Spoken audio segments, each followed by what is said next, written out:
and welcome to Sword and Tea, where Anik and I are sitting down with Jason Cordova from the Gauntlet. We are very pleased to have them here with us today, having played some of the Gauntlet games in the past and currently doing Brindlewood Bay every other Sunday. I'm Eva, she, her. You can find me here most Saturdays for our D&D 5e game, and occasionally when Anik lets me into our Sunday morning horror games. But I am one of the co-founders of the channel. Anik, why don't you go ahead and introduce yourself? Hi, my name is Nick Shide. As Eva already said, I'm here most Sundays, almost every Sunday. I try not to be here every Sunday. And I run everything but D&D, but I usually end up running horror, so I have played a lot of the Gauntlet games as well. And sometimes I try to make really cute things like Ryutama, and then they take a turn into being completely sinister, and I am reminded of who I am, and I go back to running horror. And Jason, if you would like to tell us a little bit about yourself before we get into the nitty-gritty. Yeah, well, thanks for having me. I'm really excited. I'm Jason. I am the founder of the Gauntlet, which is a group that encompasses several different things. We have podcasts, we publish games, and we also have a very big emphasis on play and play communities. And I am, as part of my Gauntlet duties, I guess, I am the head of our publishing group. I've written a couple of the games that we have published, including Brindlewood Bay and The Between and Public Access. And I'm co-writing several others that are coming out within the next year or so. And I'm also a co-host of two of our podcasts, Fear of a Black Dragon, which is about adventure modules, and then The Darkened Threshold, which is about it's about carved from Brindlewood games, that is to say, games derived from Brindlewood Bay, but also it is about the horror and mystery genres in the role-playing game medium. And so we're having a lot of fun with that. But yeah, that's me. That's what I do. Excellent. And that's the show, everyone. Thank you for joining us.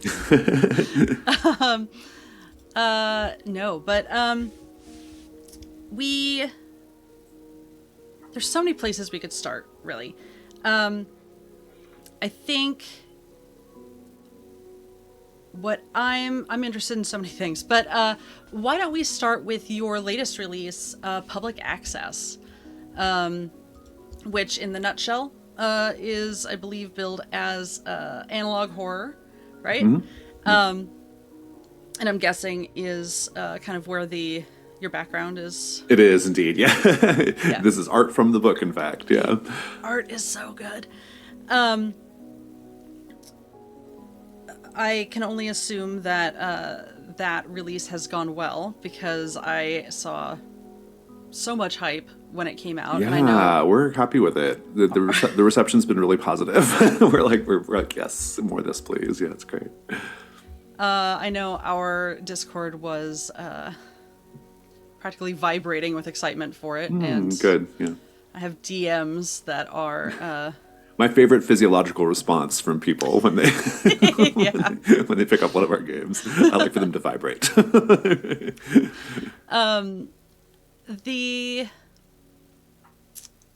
It follows kind of a theme in a lot of the Gauntlet games where it is very collaborative, narratively collaborative focused. Mm-hmm. Yeah. What was sort of the impetus for getting into this sort of corner of game design? Because there's a few others kind of out there, and there's some other horror, and all your games are so different and take up different niches, but they have that underlying thread. Yeah. So what prompted that? It's a good question. If we're talking about collaborative storytelling, which is what I think our games, all of them, do pretty well, I think that there is really something to be said about the medium of role-playing games and the power of the medium of role-playing games versus other forms of entertainment like movies and books and stuff. Like every form of entertainment has its thing that makes it good. And I'm always surprised by how often role-playing games don't take advantage of what role-playing games are really good at, right? And I think collaborative storytelling is one of the things that role-playing games are really good at. And so and it's the sort of thing that role-playing games only do, right? Like only role-playing games can do that. And so I think our games just acknowledge that and try to take advantage of that whenever possible. So all of our games do have like a traditional sort of like GM facing materials and player facing materials, that sort of like table setup. But they're very, very, as you noted, like they're very much like collaborative storytelling exercises. They at the mechanical and procedural level, they are designed to engage the whole table all the time, right? And so not just the GM or keeper in most of our games parlance, not just the keeper is responsible for telling, for describing the world. Like the players are often invited into describing the world as well.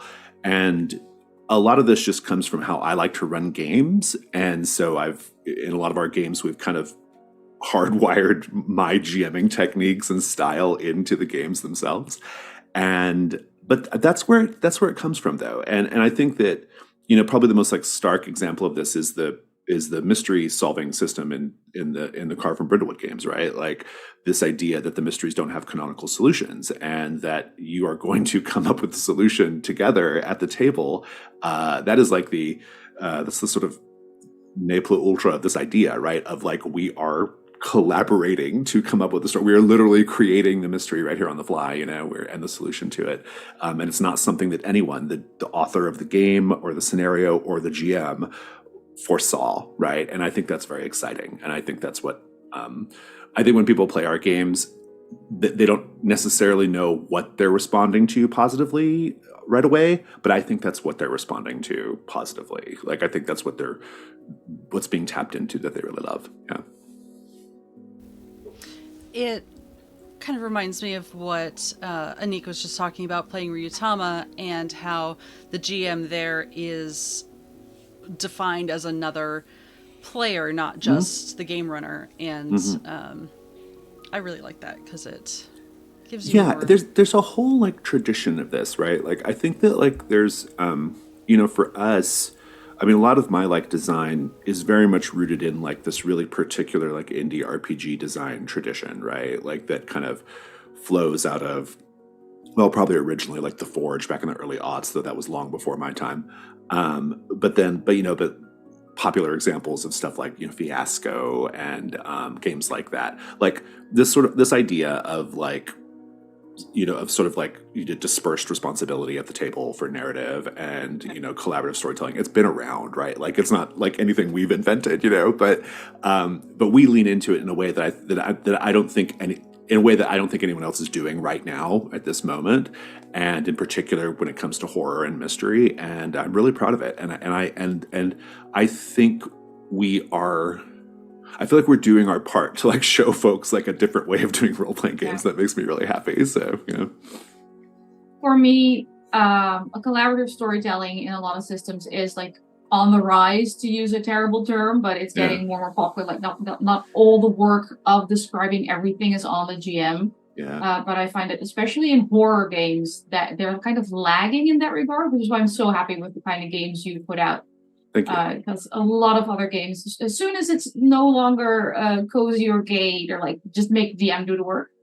And horror, I'm glad you specifically brought up horror, because an issue I have with a lot of like horror role-playing games is that they rarely go beyond horror as an aesthetic, like you kind of get like horror as a look, but you rarely get horror as a feel, right? And this is where the collaborative part of it really kicks in and becomes important, because, a memory that probably we all have is like, sitting around a campfire telling ghost stories, or like, doing things like that. Or if you're like from the UK, like telling ghost stories at Christmas or whatever, right? Like there's this tradition of storytelling, particularly scary storytelling, that we all sort of do as people. And so I think that kind of for the horror genre in particular, in order to capture a certain feeling, to actually feel something approximating being scared, the collaborative thing is really important. And I think it's important to go deeper than what I would venture to say 95% of horror games like don't do. They tend to just focus on the visuals, and that's sort of all you get, you know. So I was just reading a really interesting Twitter thread. I'm sure it was about video games, probably specifically, but it was talking about how kind of that same thing about how there's just like aesthetic versus true. I guess the theme was actual true psychological horror, but also how a lot of people don't really explore the difference between horror and terror. Where that's interesting. Yeah. Terror is more the fear of what could be or what will happen, as opposed to what's happening right now. Okay, yeah.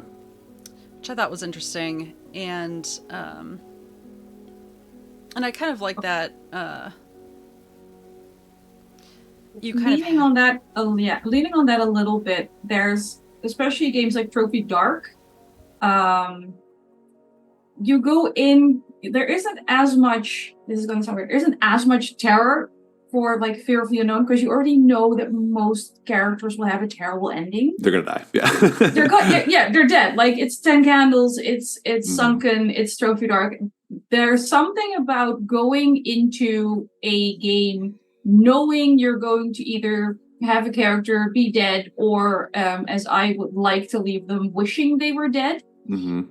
Which clears away part of the room they normally reserve for terror and just drives them straight into horror. Yeah, that's a great observation. I agree. I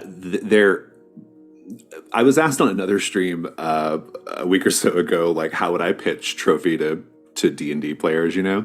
And I don't think I did a very good job of it because I kind of went into a weird Wednesday Addams mode and like made it all about this like kind of like, you know, like dying is good, you know? But what I was trying to get at, I think, and which I'll try to express better here, which is piggybacks off what Anik just said, like, I think like when you know your characters are doomed, whether they're going to actually die or their fate is just bad, you know that already going into Trophy Dark, like it's sort of an assumption. They're called doomed treasure hunters. I think it actually frees you up, right? It frees you up to play hard, to play the character hard, to go places with the character that you might not go. And you know, that old adage, like, you know, play your characters like a stolen car or whatever, like that's, it's a similar idea, right? Like, it's this idea of, I know the character's doomed, so I'm going to give them the best story I can give them. You know, we're going to have our A24 moment. We are going to like do our thing. Right.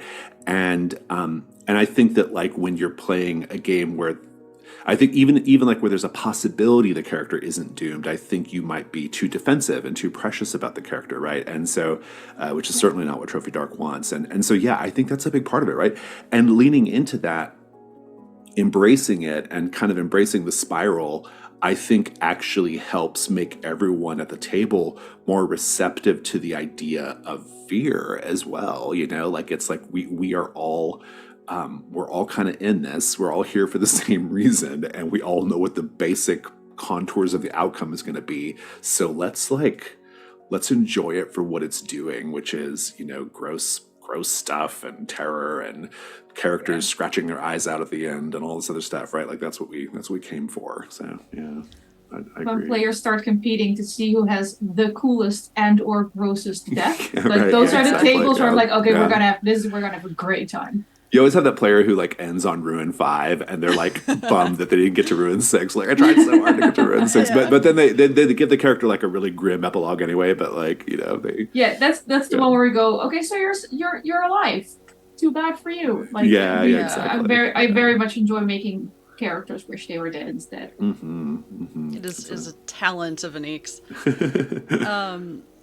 I think also when you get a really good group of role players who can separate the player knowledge of, okay, well, we're doomed, from the character knowledge of, oh, well, there's that glimmer of hope. No, sweet child, there is no hope. But you don't know that, so you can have a character moment of, you know, absolute heartbreak that is It's probably creepy if I say delicious, but No, it's not. It's just, I think you're with people who understand here. Like you're amongst kindred spirits. Yeah. Absolutely. Yeah. Yeah, the in character, out of character information. That's kind of a separate topic, I guess. Or at least for me, it is because I can talk about it forever. But like, I actually think that style of play, where it's something we really actively foster on the Gauntlet. This idea of your characters, like things your characters don't know, and frankly, your characters know things you don't know, and it's okay for those two different things to exist. And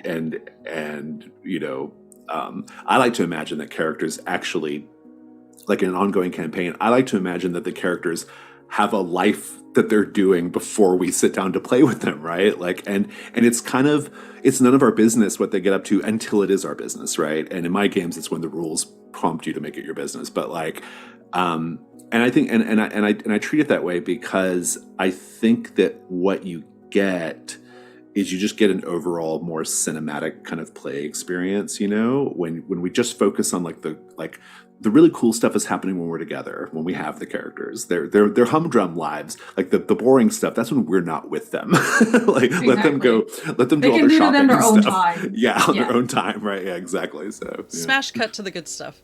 Yeah, exactly. Yeah. So you've got, the haunted or the doomed treasure hunters. You've got the cosmic horror little ladies. You've got the adult. I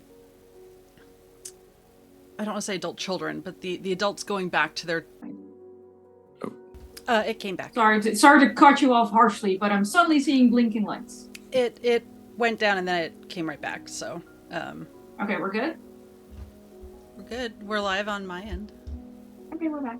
I see it. Yeah. I see 6 faces again instead of 3. I'll start over and say, dreadful, creepy old children. Yeah.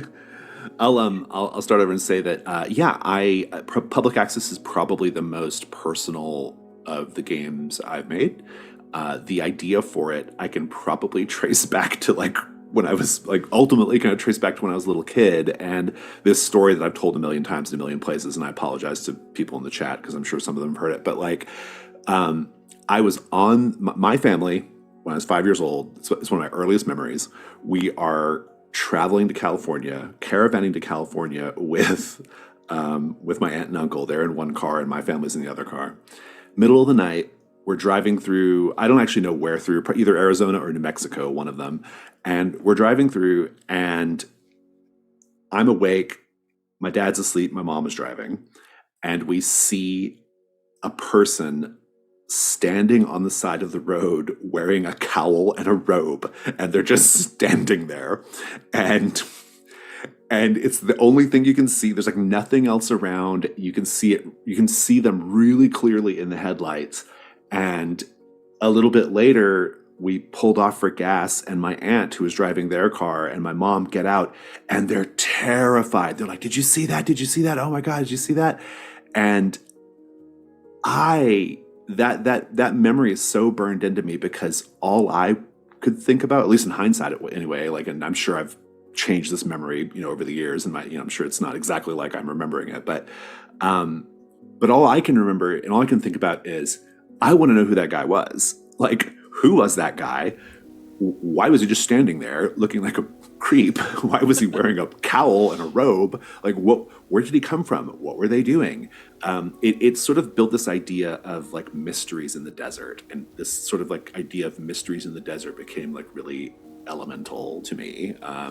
And I've kind of lived with that idea for a long time. And I think it's the reason why I love a really particular era of horror. I am a child of mostly the late 80s and early 90s, but I have this really particular fondness for that era and kind of how as a society we were reacting to things, American society at least, how we were reacting to things. And there were a lot of things that were happening that I kind of understood at a certain level were not real, but I wanted them to be real. And that's kind of what public access is. Public access is like, what if all that stuff actually happened? You know, what if there really was a satanic panic? Like, what if that was a real thing? What if there were, what if Carol Ann looking at the TV, you know, getting pulled into the TV? Like, what if that could happen? You know, my mom tells this story, and I don't think she doesn't tell it as a cute story. She tells it as like, my God, Jason's weird story. Like, you were a weird ass kid. She tells the story of like coming downstairs, and I actually don't remember this. She remembers it, but I don't. But she came downstairs one night, and in the middle of the night, and I was like staring at the snow on the TV like Carol Ann and Poltergeist. And I know that's why I was doing it, because I wanted to, I'm sure I wanted to go into the TV like Carol Ann did, you know, like I wanted to have that experience. And so I've just always been this person, and I've always had this kind of love for certain types of horror, particularly the ones that like are kind of drenched in nostalgia, but also in technology, but also mystery. And so that's kind of where public access at a really like primal level, that's where it comes from, right? I didn't actually start working on it as a game until 2014. I made a really crude, rudimentary version of the game back then, and I wasn't happy with it, and I kind of left it and it didn't touch it for almost 10 more years. And I came back to it basically because of Brindlewood Bay and the Between. Like, I'd always had that idea rattling around. There were certain things I didn't know how to do with, you know, what to do with it mechanically, and my other games kind of helped inform what public access had to look like ultimately. So once that piece fell into place, I was ready to write it, and I did write it, and I wrote it fast. It was like all my games, I write them like I think about them forever, and I write them in like 2 days. So yeah, it was a fun process though. Sorry, that was a lot. No, that was good. That was perfect. You do have the question, do you still stare at TV? No, from Amanda, I see. Yeah. No, I don't, because there's no such thing. But I would. I don't do that. You know what I do though? This is another like Jason's a weirdo things. I like to find a scary podcast that I'm super like a legit scary one, because there are some that are like really, really scary. And I like to drive out in the middle of the night and park somewhere isolated and listen to it. and in the back of my mind, I'm always thinking, anything could happen right now. Somebody could come out of the tree line right now and like attack me. What would I do? You know, it's so I still do that. You know? So you're chasing that like that feeling. Core, yeah. I'm always chasing that feeling. Yeah, I love it. So that's not too weird. I mean, I put on scary podcast. I put on scary podcast when I have to go walk the dogs in the dark. Mm-hmm. Which is extra fun when you lose track of one of your dark colored dogs, and they come back and surprise you at a particular point in the podcast. Oh no. I feel like we're on the same wavelength. I'll put on like a John Carpenter, you know, like score, you know, and walk around and you know at night. Like that's like one of my favorite things to do. So just get especially like right before I write. I'll do that right before I write so that I can kind of get in a headspace. That tracks. I use a app called Zombies Run for a lot of stuff, which is extra fun because then in between the story bits, you still have moaning zombies in your ear. It's certain intervals, but not always, and sometimes they're like right behind you. And I did a lot of walking in the woods in the dark, listening to rabbits and tennis, which was also tennis is great. You know, if you want to feel afraid, I recommend it. Especially losing track of your pets who then come up out of nowhere and put that wet nose on your cat. No, thank you. I've learned how high I can jump.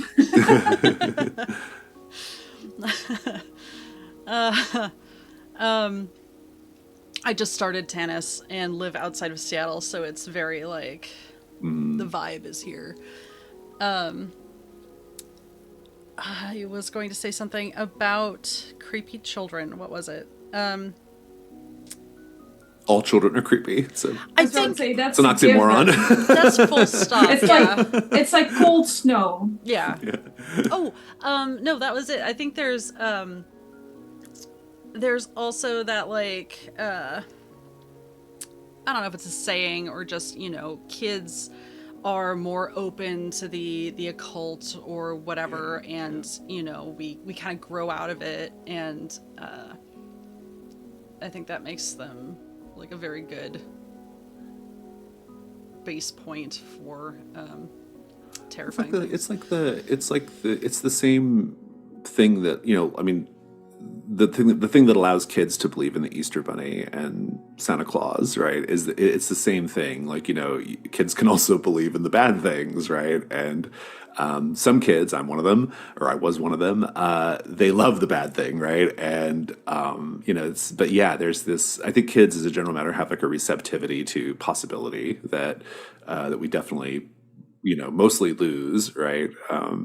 And I've held on to a few things though, and rediscovered a few things too. Like I think there's like a big part of me getting into role playing games as a job was a lot of it was about like sloughing off like expectations that people had of me as an adult, and like, you know, and what you're, you know, supposed to do as an adult. And that's been part of the process that I've really enjoyed becoming like a full-time role-playing person, which is kind of like once you start going down that road, like a lot of other things sort of fall away, right? And certain expectations just change. And like, you know, the first time you have a conversation with like somebody, you know, who's not in the hobby, and you explain to them what your job is now, once you've had that conversation, it's almost you can start making all kinds of changes in your life.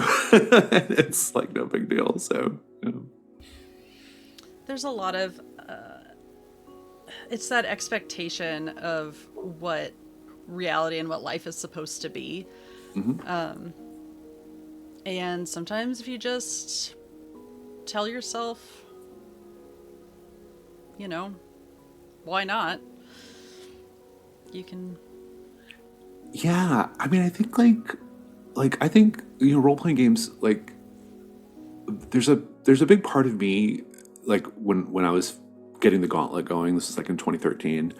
You know, I've been playing role playing games since I was in the fourth grade, which for anybody who's not from the U.S., that's like around 10 years old, and I kind of stopped in the early aughts. I was doing board games in those years, but I kind of came back to role playing games in 2013, and I think there was a big part of me with the Gauntlet that was sort of just wanting to recapture that feeling of like just playing D&D all weekend, you know, with my friends, you know, like when I was a kid, like we'd show up on Friday night and we'd, you know, we might go to sleep that night or we might not, right? we might just play right until mom has got breakfast ready, and you know, and you know, there's that sort of like idea of that childhood idea of like play and like that we kind of lose as an adult, you know, like adults, like, I mean, a lot of adults, especially men, like they don't even have friends, you know, much less like engage in activities that are like, you know, that are like fun, you know, or winsome, you know. And so that's a big part of it for me, you know. It's like life is too short, and there's like no, like we should be doing the things we love to do and enjoying ourselves, and you know, that's and I don't have any like I run 4, sometimes 5 games a week, and I don't even care. Like I have no like shame or guilt about that. You know, it's like this is what I love to do, and it's my passion, it's my joy, and yeah. I don't know why I got off on that tangent, but yeah. No, that's good. I mean, we did say we encourage tangents, so yes, yeah. you're good. I'm just jealous you can run 4 or 5 games a week, because I have enough campaigns going, but then scheduling happens. Yeah. And I have like divorced friends who are like, I can't do this weekend, I have the kids, and everything just gets. Yeah. The Google calendars are haunting my dreams more than any eldritch horror ever could. Yeah, scheduling can be a thing. We got our system down pretty well, pat, over here. You know, we kind of like you know, the Gauntlet comes from this like kind of online. Well, we were originally a face-to-face group in Houston, but we kind of, after a while, we became kind of, you know, strictly online thing.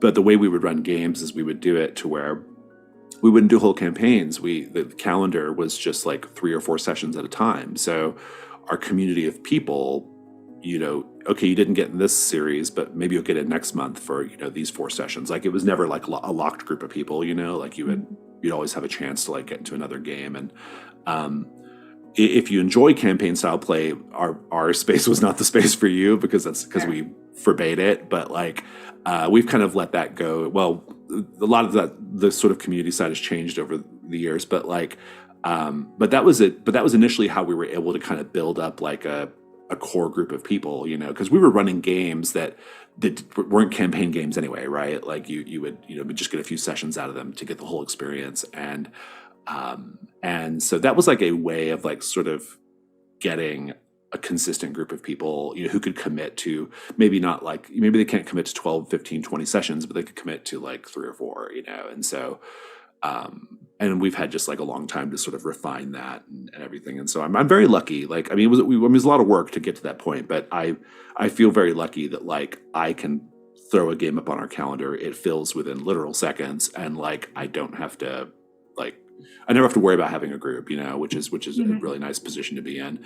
And everyone is like very, all of our players are very, they're very steeped in our play culture, which helps too. Like I'm always reminded of this when I go to conventions and I have to play with people who are not steeped in our play culture, and it's like, we have such a good thing going in the Gauntlet. And I appreciate it so much when I'm at a convention. But that's fun in its own way, I guess. Like, kind of getting people exposed to different ways of playing role-playing games. But yeah, we have a really good group, and that's actually something that we're getting ready to sort of launch it's been a while since we've done like a formal calendaring system, since we've been so focused on publishing, but we're kind of going back to that. I've got a whole September and October of like great events that I'm going to be posting up on our new Playable page, and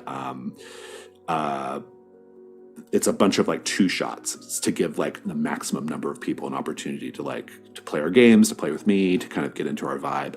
And I'm really looking forward to that. And I think people are going to be really excited. And I'm hoping they're excited to where they'll want to run games too, so we'll see. But nice. Yeah, it's hard. We were talking earlier about how there's so many good games out there, so many incredible stories to tell, and it's hard. I can't really do one-shots anymore, just because I know it's going to be 4 or more hours. I want to let everyone I only do 2 shots. Yeah, even when I'm running something for a channel, I always insist on 2 sessions. I can't do what I want to do in one session. Yeah. You need room to breathe. Mm-hmm. So that's kind of what we have some longer games, but 2 4 shots somewhere in there.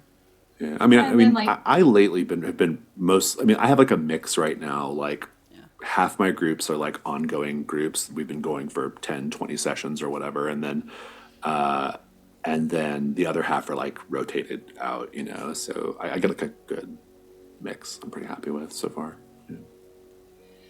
We do try to get the same on Soaring Key as well, because some of the longer running shows or games or groups go in seasons, and in between seasons there's 2 to 3, 4 shots just to get different people and get more people in, get more games in, and then palette cleanse. I can't speak. Palette cleanse. Get some extra exposure to weird things, and then for me, I have home groups that have been going for up to 8 years at this point, so I do have some longer form stuff in my life. I just can't do that on the stream. Yeah. For various reasons. Sometimes it's hard. Mainly scheduling again. Commit to there's a lot of games. Yeah. Oh, for the long game is mainly okay. So no one can do this weekend. Can we do a Wednesday? Maybe Tuesday morning. How is Monday looking for people? So none of that we could do in like a streamed or video conferencing way. There's just a lot of just show up at my house when everyone can play, which is why I love the 2 shots and the 3 shots online extra, because it's just they're nice and concise and contained, and I can make new people cry and everything's awesome. And some old people cry.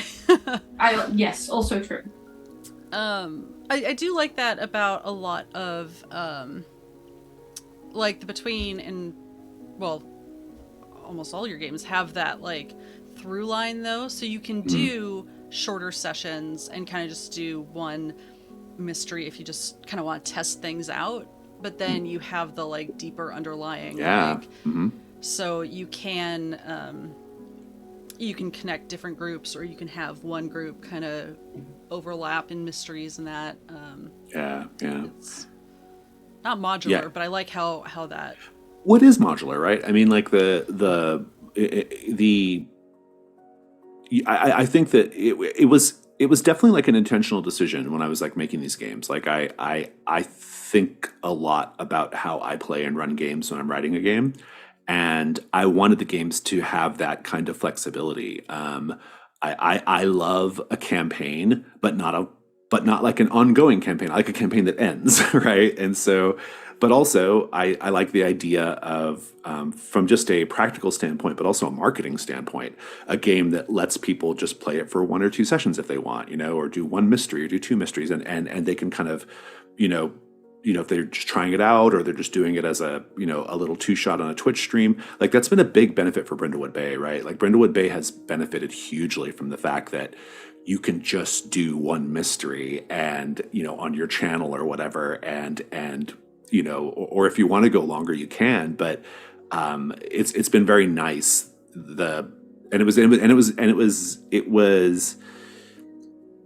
It was partially like an intentional design decision, and partially, it was a mix of things. Like, I kind of wanted the flexibility in these games, but I also didn't want it to feel like as much as I love Brindlewood Bay in a 2-shot or just doing one mystery or whatever, Brindlewood Bay really unfurls when you do the whole campaign, right? Like, it's as great as it is in short doses.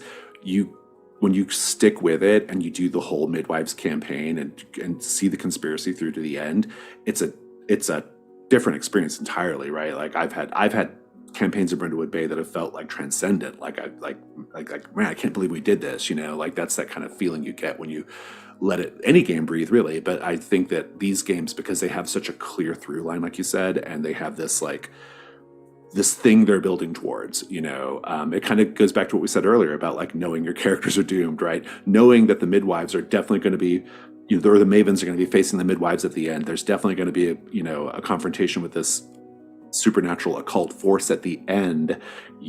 That actually creates a lot of space for play, right? Like, because the parameters, and so that's been a great experience. But yeah, you're right. Like, the games do have a modular quality in the sense that you kind of pick and choose the pieces that you want, right? And you play it in the way you want to do it. With the new version of Brindlewood Bay, especially, you can even like shape and choose the different types of conspiracy you want, the different types of midwives, So there's that whole component of it.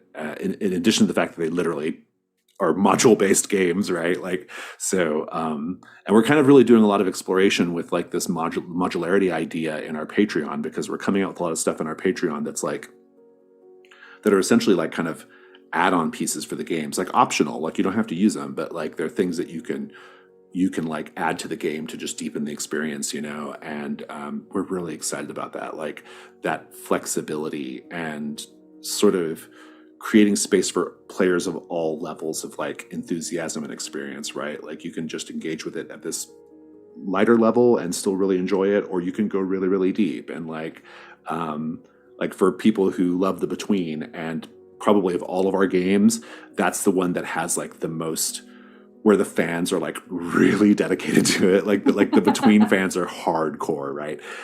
We're making a thing for them that's coming out this month in the feed, which is going to like totally change their perspective on the game. And we're not like changing the game dramatically, but it's a little addition that is going to like really, really open up play in a cool way. And I can't wait to share it with people. And so that's the kind of thing that we're really focused on. It's like, how do we like make experiences like really delightful and really exciting, but still like create space for people who just are getting started, right? Like who don't have any experience with these games. Like, what's their on-ramp, I think about this a lot as a publisher, as a marketer. It's something I think about a lot, like you never know when you're getting people in terms of their how much they play role-playing games, how much they know Powered by the Apocalypse or Carved from Brindlewood, how much they know collaborative storytelling, how much, you don't know what their experience levels are. And so when you can, it's a balancing act to think about when you're making and writing a game, like how do we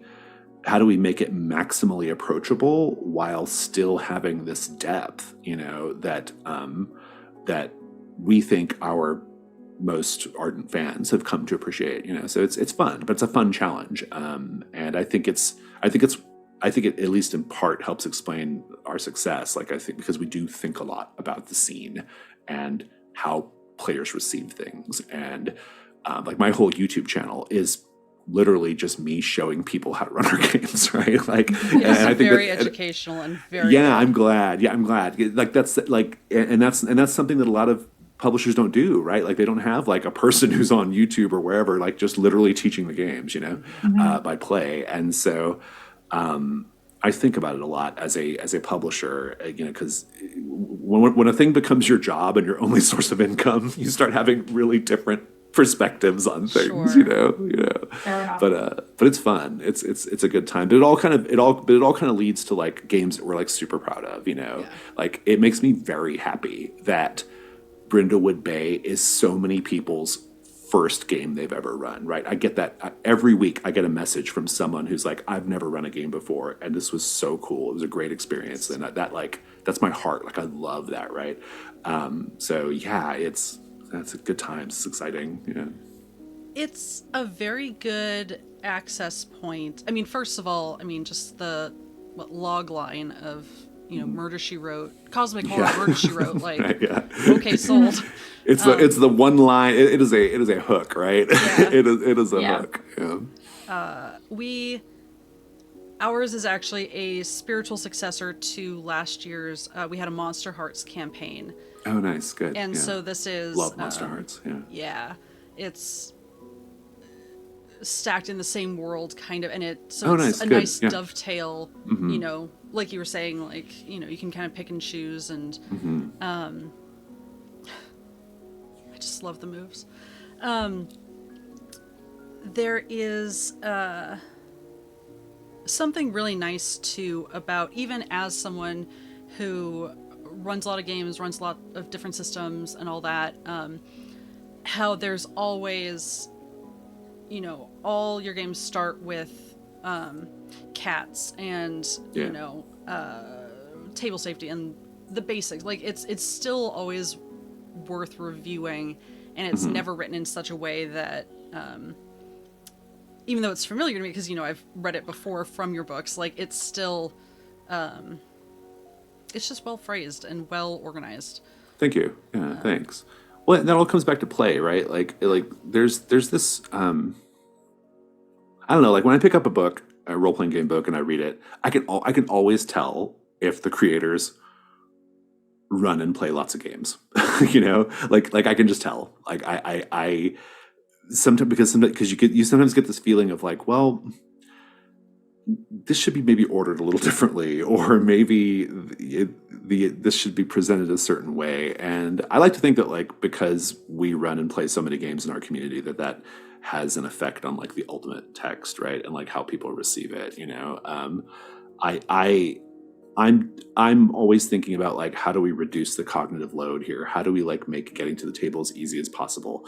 That whole session one thing, it's all scripted, and that's because I learned in running games that like having that scripted thing, doing cats, doing something like that is a great way for the GM to be like in the spotlight, but in a low stakes way, right? Which gets you accustomed to being in the spotlight in a slightly higher stakes way. And that's the sort of thing that I don't think you really pick up on unless you have been in the trenches, so to speak, a lot, and you kind of know like how it goes, how it feels to like be running a game for the first time, and so yeah, I'm glad that like you have found that to be the experience, because that's definitely something that's like on our minds, right? Like we're always thinking about that, like what is this like at the table, and down to like honestly down to like the move level, right? Like you look at the day-night move in the Between and Brindlewood Bay and public access, you look at the day-night move, and like that is a that is a pair of moves that is so like they are written like to within an inch of their lives to be about like the table experience, right? Like they are all about like, how do we get the best result with the most number of potential players? These two moves are going to do it. Like the phrasing of them, the writing of them. And that's the kind of thing I'm really proud of. Like I'm proud that we're able to bring our experience at the table, like kind of hardwire it into these games, make it part of the like game experience, because I like to think that, I mean, a lot of stuff I do in the hobby, not just writing games, but also like podcasts and stuff, it's kind of all about like just sharing my experiences and trying to like, like kind of convey to other people what I've learned, about GMing, about running games, about, facilitating or whatever. And so if we can do that at the game book level, we should, that's kind of my feeling on it. And so I'm really proud of it. I'm really proud of that we have that's a focus for us. I don't think I would not be as happy if I thought people were picking up the books and reading the books and still not quite knowing what to do. Like I would be really upset about that. I think that's something. Sorry, Nate, go ahead. No, it's just to say, as someone who, like I said, I run a lot of different systems. And confession time, I usually don't read the rules too well. So the quicker I can learn them, the better. So for tomorrow, we're starting a game of Vast Grim. And as much as I love the art and the setting and everything, it is not easy to find out what the rules are, even though I own the book. Yeah. We are easily swayed by good art, I'll be honest. I mean, you gotta have decent art, right? I bought it because it was pretty. Yeah. I mean, nowadays it's table stakes in the hobby. Like if your books don't look good, like there are some games that find success without much artwork and without much of a look, because there's something about the experience that's really like grabby and revolutionary. But that's the exception, though. I mean, I really think that's the exception to the rule. The rule, I think, is at a basic level, you have to get people's attention, right? And that's usually through the visuals. And that changes after a certain point, right? Like once people like know your work and they know what you do and they know what your games are like, they're more likely to take a chance on something, a little more sight unseen, and I think that's why public access is kind of taking off the way it is right now, because it's had Brindlewood Bay in the between to come before it, right? So there's a built-in like sort of a built-in group of like people who are ready to like evangelize it or whatever online, and so that's that said, public access is a really hot looking game, and I can say that because I didn't have anything to do with the visuals. That cover will absolutely grab you. Yeah, never mind the inside. It pulls you in. Yeah, the artist did a great job. Ben Mansky, the layout artist, did such a good job. Like it's like just so it like tells the story. I tell him this all the time. I'm like, you are telling the story of my game via layout, and I love that. Like it is so cool, like it's a cool thing. But I'm sorry, we kind of cut you off, Anika. No, perfectly fine. I'd like, again, just happy that most of the things you put out, again, confession, I don't own all of the games the Gauntlet has put out, but the ones I do have both look amazing and are easy to read and figure out the rules. It also helps bringing your players into a game, because I'm not sure if you mentioned just before we went online or if it was already on this stream. I have a lot of friends who A, aren't necessarily horror fans, and B, are very resistant to moving systems. Like I just got one of my Pathfinder first edition groups to move to 5e after 8 years of me going, please, you cannot make me do this anymore. So giving them something that looks pretty and is approachable and is nicely laid out. It goes a long way. Like if I hand them Vast Grim, they're gonna go, that's pretty, and never read anything after the first 2 pages because it goes hard right away. So having approachable horror is, for me, super helpful in bringing more people into weirder things. I love a horror discussion because I've talked about this in other places, but I love talking about it. There's this like thing that I think a lot of people say they're not into horror because they've had some kind of experience that makes them think I'm not into horror, right? But like there's so much like scope there when we talk about horror as a genre, right? And I find that the thing that helps to get people into horror, whether that be a movie or a TV show, but in my particular interest, role-playing games, is you have to have there has to be something that sort of like is, I call it the invitation to horror. There has to be like an invite, right? And that can be something funny. It can be a memory. It can be a message or an idea. You know, there has to be some way that like can hook people. And so in the context of my games, Brindlewood Bay's horror hook is, well, for one thing, it's kind of a feint because you don't necessarily think it's a horror game until you get into it. But it's the idea of like of older women and like doing fun activities and reading books and knitting and all that stuff, right? Like it's the nostalgia, right? There's the nostalgia component as well. Like that's the hook into what, if played the way I think it should be played, becomes a really horrifying experience, like as it goes on, right? Like it becomes, you know, but the invitation is that sort of like mashup of tone, right? It's this like, oh, it's kind of fluffy and funny and cozy and nostalgic until it's not, you know? So I think about horror as a genre in that way. Like I believe everybody can be a horror fan, right? I just think that some people haven't had the right introduction. They haven't had the right invitation into the genre. And once you find that though, like it's, you know, you may never be into horror movies, but you might pick up, a book that is more of a police procedural type book, but has really, really like strong horror elements in it. And suddenly you're like into that part of it, you know? So, I think about that a lot, Anik, like this, you know, like how, you know, I have a financial incentive to get people to think about it, but I'm also just really interested in like this idea of like, how do we get people into this genre that I love? Because to me, you know, for all the reasons I've already said, I love the horror genre.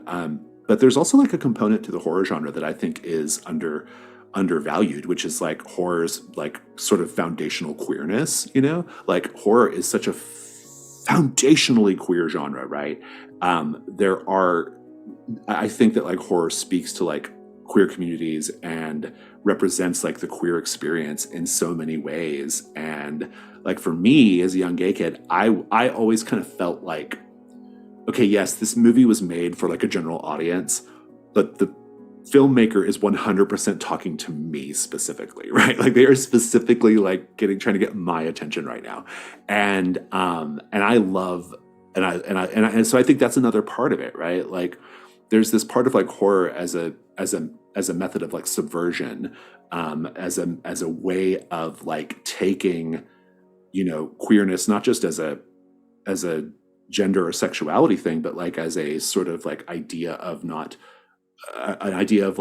fitting into like society or patriarchy or whatever, right?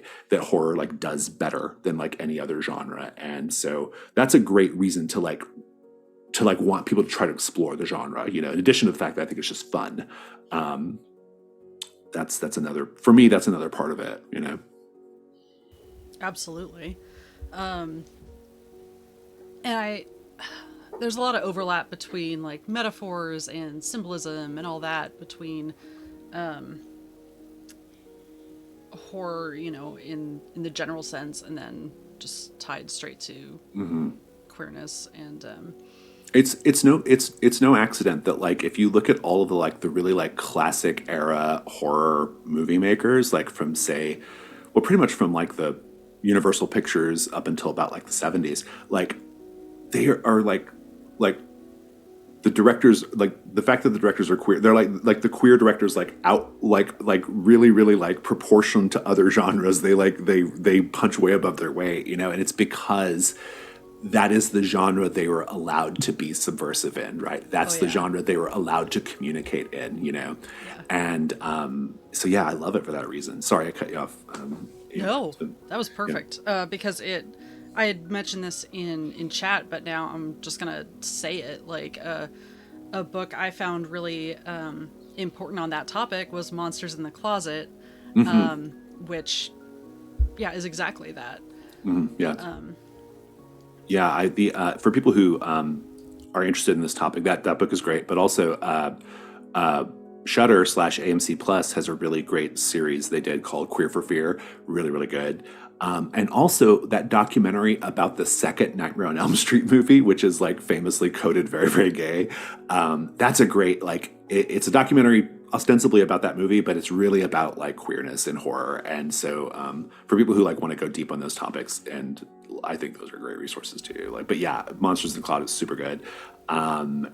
It's a fascinating subject to me, right? Like, and it's one of those things where it's like, whenever like I hear somebody say like, "Oh, I'm not into horror," I think about that. I'm like, whether it's fair or not, I always think like, well, are you not into horror because it defies your expectations in society? You know, are you not into horror because it doesn't fit your neat little definition of like what people should or should not be doing? You know, like whether that's a fair thought or not, I always have that thought, right? You know, like is it patriarchy making you hate horror? Like let's unpack it. You know, like that's where my mind goes. You know, so yeah. I find a lot of people equate horror with gore, which is right. That's exactly right. Yep. Which is when they tap out. Which is, I'm also, might be hard to believe. When it comes to movies, I don't like gore. Mm-hmm. I find it kind of boring somehow. Can be, yeah. Things I imagine tend to be worse than what I see on screen, or I feel like it's sort of out of place. So for me, we also said in chat, medium is huge. Yeah. I'd much rather have a gory podcast, or be the one describing horrific things to my players, or have one of my players describe horrific things happening to them, rather than seeing it like visually. But a lot of people, when you say horror, they think of slasher spouting, flicks. Yeah, it just puke. They immediately go full gore, and like that's. Right. Oh, you poor child. That is such a narrow view of what horror can be. View. It's so narrow. It's so narrow. And I say that as somebody who does love gore. I do like gore. I get a lot of pleasure out of it. But I also I will say though, I like to talk about like the quote unquote my way in, my invitation into it. I don't like gore that's like I don't like gore that comes with no joy or humor, right? like so I don't care for like, for example, torture porn. I just can't watch those movies. They lack a certain fun element for me. But I absolutely love gore that is like clearly has like a camp. There's like a camp thing going on, right? Like, or it's like, or there's a humorous element to it. Like, as long as it's got that thing, I'm super into it. But yeah, I hear you. Like, people, you're right. They think like gore, or they think jump scares, or they think, they think like a really particular thing, which I find jump scares to be quite obnoxious myself. And I enjoy those. yeah. I mean, I don't mind them. I mean, I'll watch a jump scare movie. It doesn't bother me. But I think we're kind of like, I do think we have like maybe a preponderance of jump scare movies right now. Thank you, James Wan. Like there are a lot of them, but yeah. If you use it wisely. Yeah. Not a cheap jump scare, but an earned one. Yeah, exactly. But like, I think you're right though. A lot of people they just think of those things, right? And but horror is like, The Innocents from 1961, fucking terrifying movie, and nothing gory happens at all. It's just Deborah Carr swanning around a darkly lit mansion and her two weird kids that she's the nanny of, right? Like it's also creepy children. Yeah. Or the others. There's that gothic horror. Oh, there's so many different subgenres and so many different ways in. And books I get more terrified from books than anything. Like that is what really, really gets me when it comes to horror. Certain podcasts do also, but books are the one where a really, really good horror book just like sinks its hooks into me, and I can't stop thinking about it, and then I go write games inspired by them or whatever, but like, but yeah, you're right though. A lot of people just have like this sort of like immediate like, oh, this is my initial exposure to horror, so this is what I think horror is, and so I don't want to go any deeper with this genre, and I think that's sad. I think that kind of gives us a good breathing point to take a little break. So we are going to go to our Be Right Back screen and get some water maybe, and stretch and pet some pets. We'll be back in 5 to 10. Thank you all. We'll see you in a minute.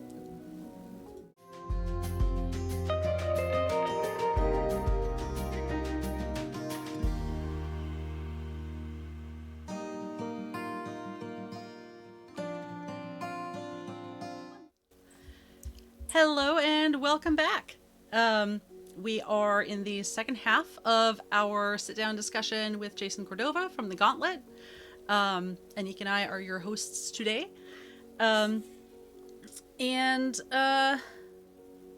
We kind of closed out the last half with some general other media discussion. Something I wanted to kind of touch on that was a little before that, before we get into a new topic, is just that you were talking before about making your games accessible to both new players and veteran players. And I think just from kind of watching, and I lurk a lot in a lot of places, I think it's very clear, at least from a middling observer, that you are constantly reevaluating and updating, and some places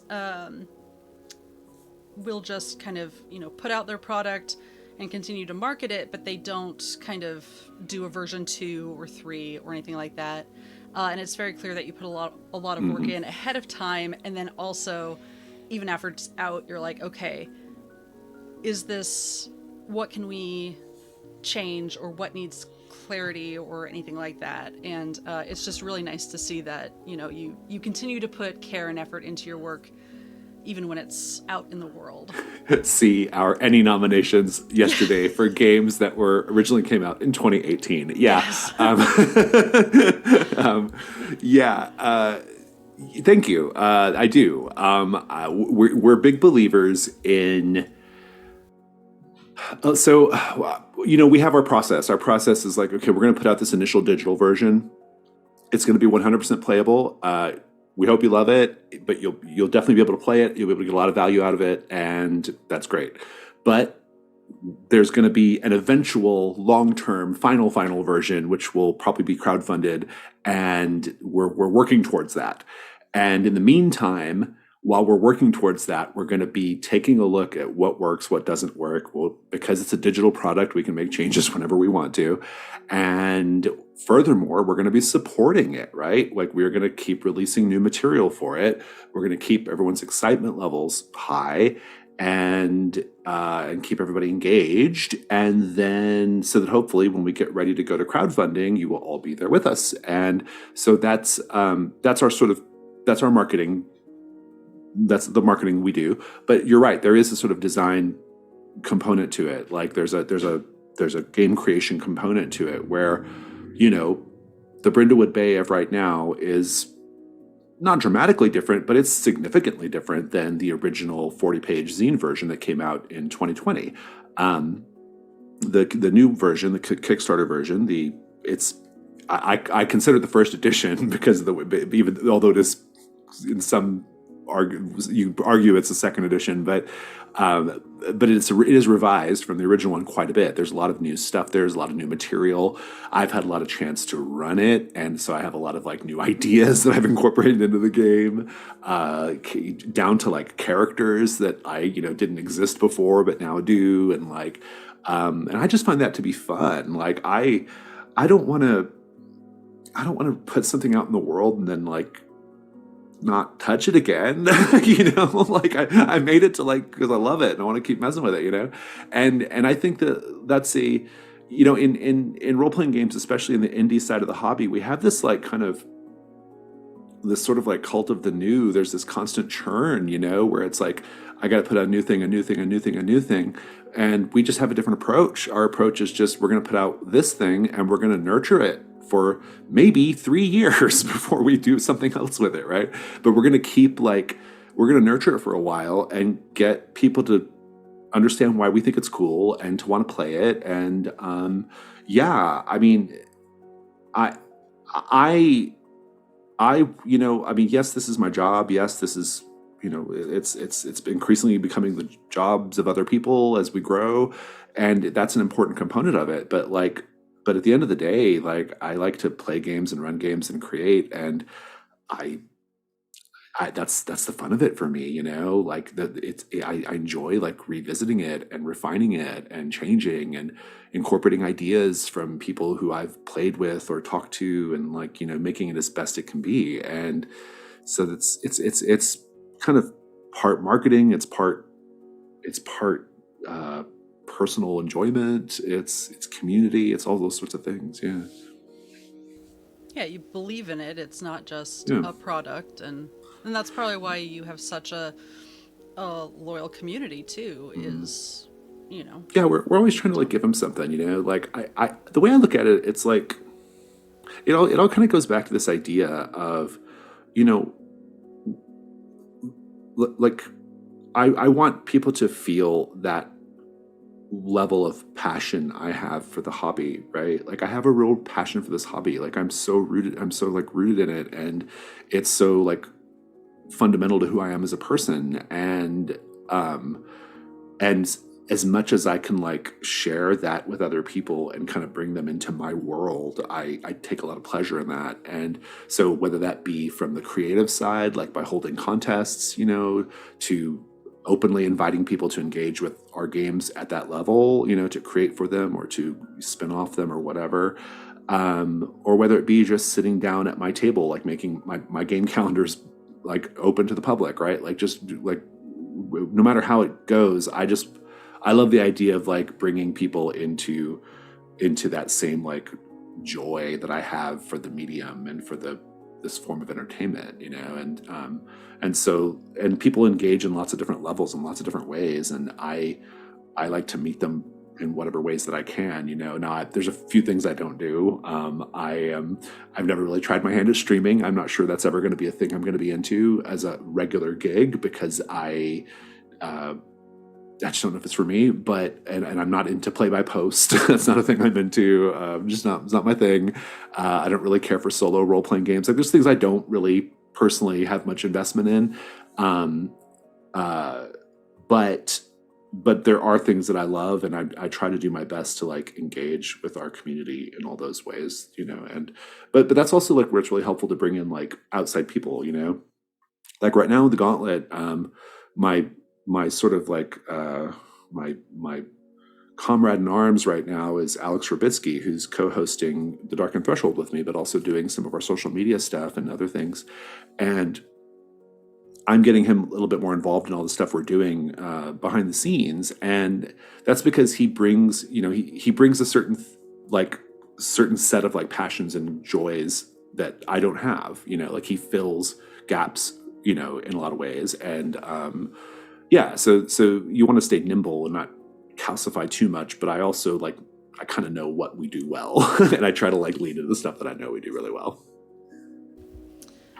I have sort of a two-part question. Same question, different angles. Is there something you would like to do with some of your work that you haven't yet? So like, I know you just said, live streaming might not be for you, but like, Yeah. probably not. But like, would you like to put on a stage play or something? I want Brindlewood Bay to be made into a TV show. that's like Solid. the first thing. Yeah. But yeah, sorry, continue. That's straight away is the thing that's like very much on my mind. Love that. And then the other side of that would just be like, what would you like to see other people, aside from like making a TV show, like I guess our level content creators, what would you like to see done with your works? I love it. I would go nuts for a really high quality audio drama of Brindlewood Bay, like a podcast. I think that would be so cool. Whether that's an actual play or just like a scripted show, I would be very into that. I would love to see, well, I mean, for me, a lot of it's like, okay, what are the sorts of things that I enjoy? I enjoy. I think you could probably get some really good novelizations or books of Trophy. I think Trophy would be such a good like it's just a series of horror fantasy books waiting to happen. And we're open to all those licensing opportunities. If anyone's watching this is like, I want to write a Trophy book, I'm like, we will license you to do that. There's a lot of, I could foresee some things like that for sure. The TV thing I only say half in jest. We actually are working on that. We've actually taken lots of meetings and had lots of meetings with people about that. And there's been a lot of interest in this way, but right now, Hollywood's a very complicated place right now. So, so that is a thing that could be happening, right? Like it's not just a pie in the sky thing. Like we're probably as close as you can be to such a thing, without it actually having happened yet. And so, yeah, I would love to see something like that. I mean, ultimately though, I think the thing though, it's a hard question to answer because I think there are people who are like really good at board games, really good at comic books, really good at books or whatever it is that they do. And I think that they can see things that I can't see. They necessarily have a view of it that I can't foresee, right? And that's a good thing. And so I'm open to having those conversations though. Like I'm always open to being convinced of a thing, on the role-playing game side, I feel like that's one of my talents. I feel like I'm very good at like looking around the corner, right? And like kind of seeing where I think things are going to be and how I can capitalize on it. And so, yeah, like I have like, these kind of broad ideas of what I think would be cool with our stuff, but I would really hope that like somebody who's like very like, so in the Gauntlet, Kieran Gillen, the comic artist who did Die and Wicked and Divine, Kieran's in our community and because he just likes role-playing games. And if, but it could be like if Kieran was like, oh, I think we could make a comic book out of Brindlewood Bay and this is how we would do it. Like I would love that conversation, right? Like, but I'm assuming there's something about the industry and about that medium that I can't envision, right? And so, that's the nature of collaboration to me. It's like people who are like have skill sets or who are really tuned into a certain scene who can like, kind of come to you and say, this is what I think we could do, that's very exciting to me, right? Like, I like that I have a hard time answering this question because it means that there's an opportunity for like that, like the real insight to happen, right? And it's probably proper that it doesn't rest with me, right? But if you want to talk about like things that I think could be made into role-playing games, I could talk about that all day. Like there's so many things I think would make great role-playing games. Yeah. I mean, also here for that conversation. Yeah. Oh gosh, I've been trying to get the X-Files license for months and months. We have had meetings with 20th Century Fox and Disney about it, and they were going well, and then they put a freeze on all licensing stuff for the X-Files, and so then those conversations stopped. But now Bob Iger is back at Disney, and they're undoing those freezes, and so we don't know where we're at this moment, but I have an idea for an X-Files role-playing game that is so hot, and like I want to make it so badly, and but I want to believe. I know. I want to believe. I do want to believe. Yeah, I do want to believe it. But what's really nice though, what is we're just the fact that we're getting in the door for these conversations is really exciting, right? Like maybe we'll get that license, maybe we won't. I don't know. I would love it, but who knows? We have other projects and things. We got plenty to do, but I think about that a lot though. Like I try to think about like. When I'm thinking about licenses, which is something I'm thinking about a lot these days, that's where the Silt Verses came from. It's this idea of like, okay, yes, there's lots of properties out there that would probably do well from a money standpoint just because of the name of the property, but what can I bring to it as a creator of role-playing games? There has to be a match, and this X-Files idea is like, it's the most slam dunk idea like for an X-Files role-playing game, I think, right? And so that would be the thing, right? It's like there has to be like a match with like our sensibilities and the way we do things that matches up with the property, right? And so it's a whole thing. We actually took a pass on the Walking Dead IP. Before Free League got it, we were in those conversations with the people who own that or who manage the rights of that and some other properties, and they were like, "This is what we've got," and we did not take it because we didn't think we could do anything with it. Right? We were like, zombie games have been done to death. Like, I don't know what to do with a zombie game, and we just weren't ready at that time. I wasn't ready for like a huge IP like that. I was like, no, I don't think so. Because to a lot of these people who like license out to role-playing game producers, to them, role-playing games like it's nothing. Like they don't even like it's nothing. Like they'll give you that license because they don't care. Like it's just like it's nothing. Go play in a corner, leave the adults alone. We don't get exactly. It, like we don't get it here. You're like, we can make 50 grand off it, sure, whatever. Like they don't care, and like and so like we've had like within our reach a number of licenses, but we couldn't come up with the like what's the game, we couldn't come up with it. And so that's been a big part of all of this for me as we grow our business. That's why the Siltverses, which is as much as I love it, is a fairly small, fairly like kind of emerging audio drama. I think more and more people are discovering it, which is great. But it was such a good fit for us because of its themes, its tone. I could envision the game, like I knew what the game looked like, and I was really excited about working on an intellectual property where basically we could sort of like cut our teeth a little bit, right? Like I think when you're working with someone else's IP, it's a different thing. It's a different creative process. And so we were really excited to like show what we could kind of do, not just to the people who created the Siltverses podcast, who are great, but also ourselves. Like we wanted to show ourselves, like what can we do as a team? Like what can we create? And for folks who don't know, the Siltverses is a audio drama, sort of horror satire audio drama. It's really fantastic. It's this world it's a world where there are tens of thousands of gods. Like there are just gods all over the place, and you might have a god in your backyard, right? Or and gods have been like kind of corporatized and monetized. And the game, the show tells a really particular story in that world, but the game is all about like you play people who have to go into essentially rural communities and clean up after forgotten and stray gods.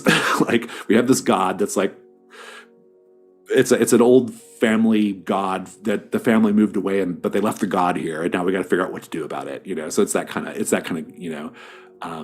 story, and has horror elements, but it also has like a lot of like satire and capitalist critique and other things in it. But that was like such a great. We were so delighted when the Siltverses people were like, yeah, sure, you can, we'll license it to you, because it just felt like such a good like next step for us.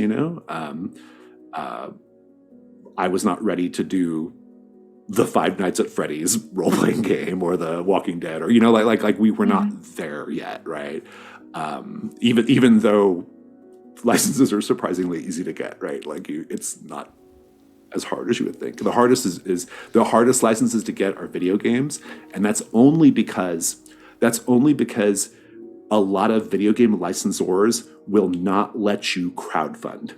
And so, and crowdfunding is the lifeblood of role-playing games. And so if you don't have a lot of capital start, you can't do that license, right? So, but most other things people are surprisingly receptive. Like a lot of people pick up the phone. So for people who are curious, but it also makes sense that you don't want to do something just for the sake of being able to get the license. Yeah, exactly. Yeah, yeah. I have to love it. Yeah, I have to be passionate about it. Like I have to care. That's because again, like I'm here to. enjoy myself as much as I am here to do my job, Yeah. I'm sorry, I'm being distracted by Chad, who is having other wonderful ideas of things we can do based on Gauntlet games. There's, I want an HBO style show of The Between. It exists. It's called Penny Dreadful. No, with casting Penny Dreadful actors as background and side characters. Good, yeah.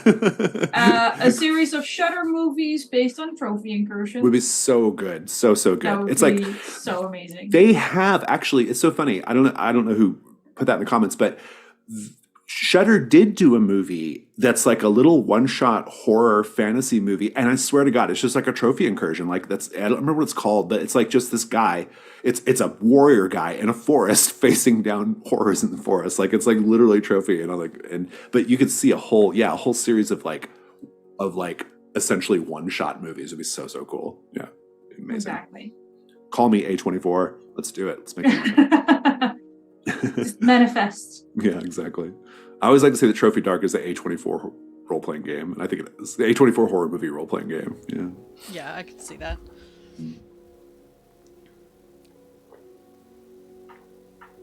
Anik, do you have anything? Because I have another question, but I don't want to talk over you if you've got... I'm pretty sure we started this about 20 minutes ago with you saying, so I have a two-parter. We covered both parts, though. We covered both parts, we did? Yeah. Very naturally. Yeah, I know. I talk a lot, so it's easy to forget. Yeah, it's easy to forget that we're... Yeah. And I get distracted easily, so... Yeah. Same. I mean, I got distracted by chat. It's awful. No, I've been trying to figure out how to phrase this question because it came up before we started the stream when we were talking about the person who wrote A Warm and Pleasant Hum, how they came and hang out in chat, and just how even when you're working with other writers and other creators and other freelance people, how they still I don't want to say loyal because somehow I found loyal kind of a gross word, but how committed they can be to the community you're fostering. And you mentioned you take them on retreats, and I just wanted to let you talk more about how you're fostering a community, not just with your players, but with everyone you're working with. Creators, yeah. It's been an interesting process. You have this this is something I think about a lot as a publisher, as the person who's kind of ultimately responsible for how all this shakes out as far as Gauntlet games go.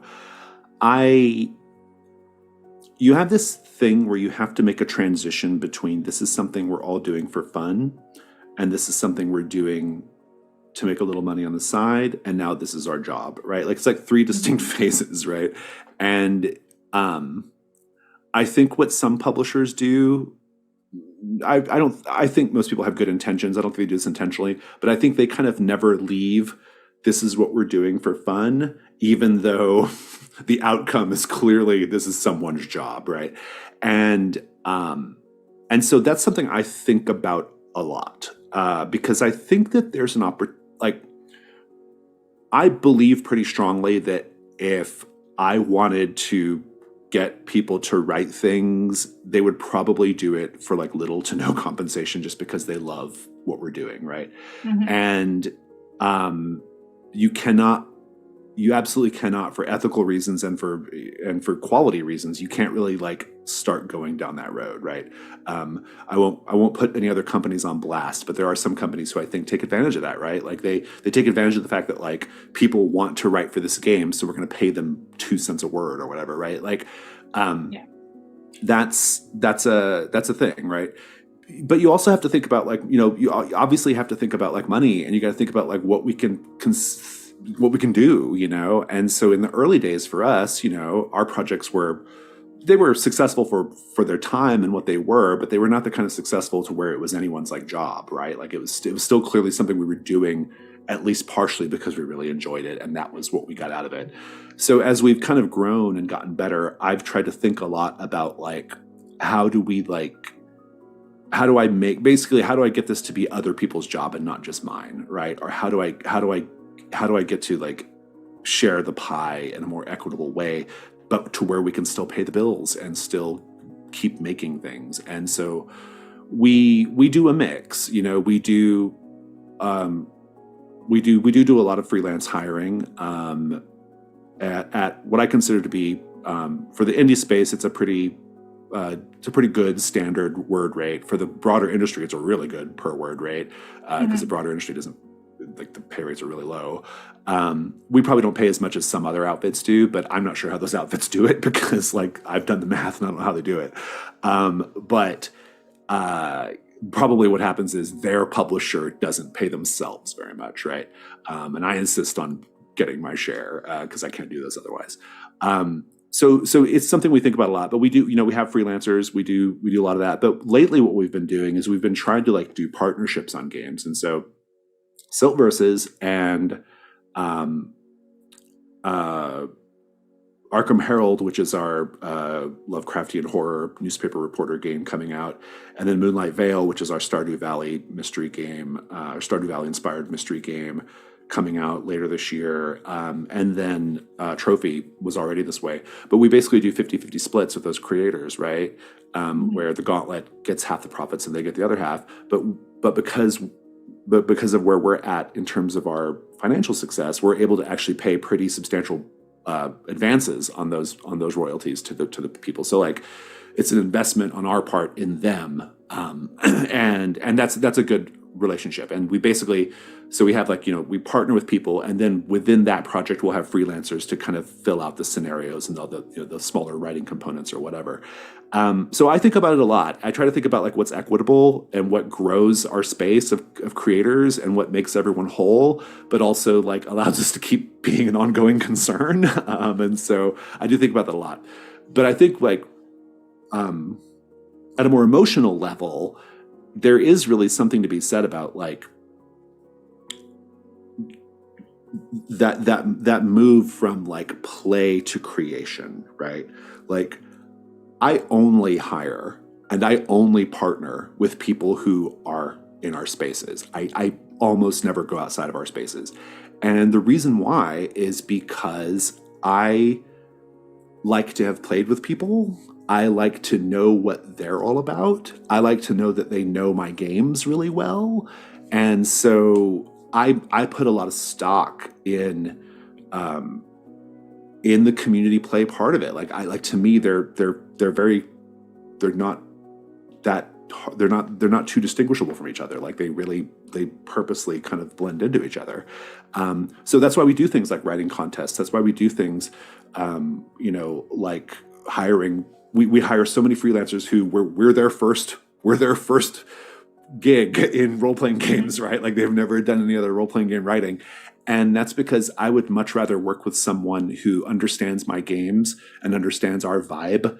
But maybe they don't have a lot of writing chops, or they've never necessarily written something before. But because they know our games really well and they know what our whole thing is, that means so much to me. Like that, like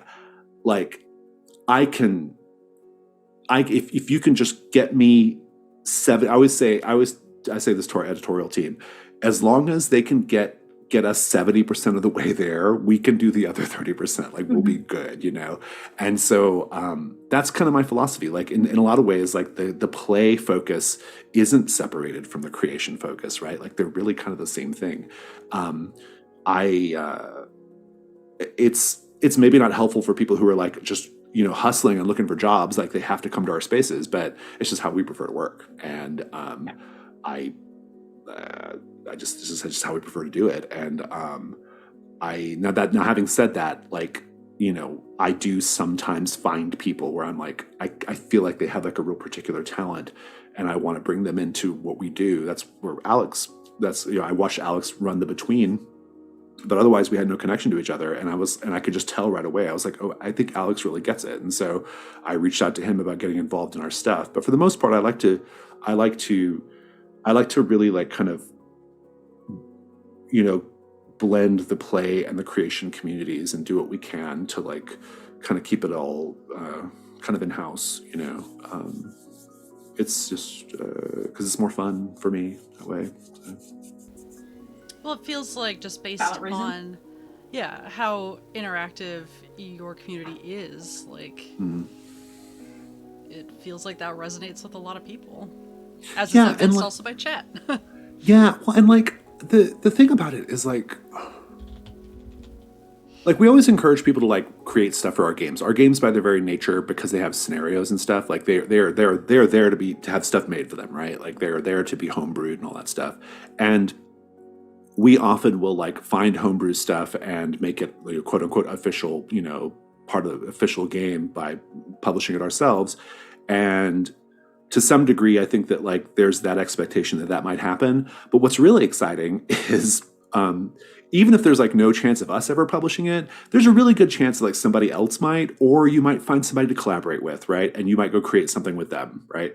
And so I love that. Like I see all the time like people creating like really cool things, and I can't publish all of them, but I'm glad they're getting made, and I'm glad people are doing it. And I like that people are engaging with our stuff in that way. I like to say that there's really not much like runway between being a GM and being a game creator, right? Like they're really similar skills, and you can see that going on in our community quite a bit. And it's really exciting. It's really, really cool.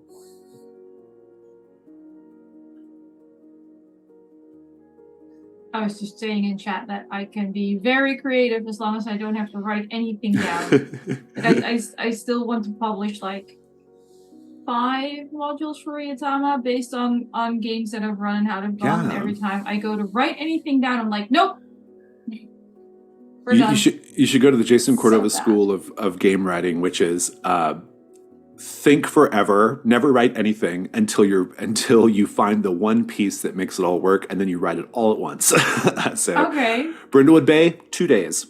Nice. The Between, the original Brindlewood Bay. The Between, I wrote like from start to finish. I think it was a grand total of like 9 days of like from cover to cover, like the whole text. But I think about it a lot until it's all in my head, and then once it exists in my head and I can envision it, like then I sit down and I write. And Vincent Baker does it that way too. He's like, it all comes out in a flood. I just sit down and it all comes out in a flood. And that's how I work too. If I just sit down and try to like write, it's not going to happen. Exactly. The school of just yes. Set aside an hour every day to write. I'm like, that's not work for me. Not going to work for me. That's just me playing mobile games for an hour if that's the way you want to go. So, okay, so think a lot until you're actually almost done, and then just write. For me, there's always like one piece. Like I'm always like waiting for that one piece. Like, what is the piece I'm waiting on? There's something that's going to make this click for me. And then once it falls into place, that's when I sit down and write, because I'm just waiting on that one thing, and it's exciting when it happens. It's like, oh yes. What was the piece for Brindlewood Bay? The piece for Brindlewood Bay is funny because Brindlewood Bay actually was. I actually started writing the Between first, and Brindlewood Bay was originally just essentially a sketch for the Between. I knew that I wanted to do something cool with the mystery system in the Between, but I didn't want to rewrite the Between every time I was like trying it out. And so I actually was like, I'm going to write a smaller game, or at the time I thought a smaller game to just try out the mystery part of the Between. And so I was I don't remember where I was chatting, either on Slack or Twitter or somewhere. And I was like, what would be a cool idea for a mystery game? And it kind of landed on this whole Angela Lansbury meets H.P. Lovecraft thing. And so I wrote Brindlewood Bay to test out some stuff for the Between, right? I had no idea then it was going to become its own thing, But the mystery part of it, though, the thing that I knew I had it was really truly the idea of there is no set solution to the mystery. That was the part. Like I knew I wanted to do something kind of like, in my view, would like fix mystery role-playing games, because I have a lot of issues with mystery role-playing games. And I was like, but I don't know what it is. There's something I don't like about them in general, and I want to figure out what that thing is I don't like and then fix it. And what I landed on was when I kind of had this idea of like, oh, what if there's no answer to the mystery? The players just have to use the clues they get and come up with their own answer. That's when I was off to the races, and I wrote the game in like 2 days. So yeah. but it was exciting. It was really exciting. I love that mindset in a lot of games that I run as well, especially if like I said at the start, I am absolutely awful at sticking to a module. I just like to give my players lots of time and lots of like rope to hang themselves with in the end. And also just like watching them or giving them problems. And a lot of people I've talked to like DM a lot, like, yeah, but how are they going to get out of it? Like, that's the best part. That is not your problem. That is not something you have to come up with before you give it to your players. Just gift wrap the problem for them and sit back. It's so freeing. It's so nice. Yeah, and I agree with that as someone who reviews modules on Fear of a Black Dragon, my podcast. Like, but I think that like I've always thought about modules as not like. They're not like A to Z like story, right? Like, okay, this is it's that, but it's also like the purpose of the module to me is to just teach you this setting, right? Like to teach you what this place is. And some modules are better at it than others.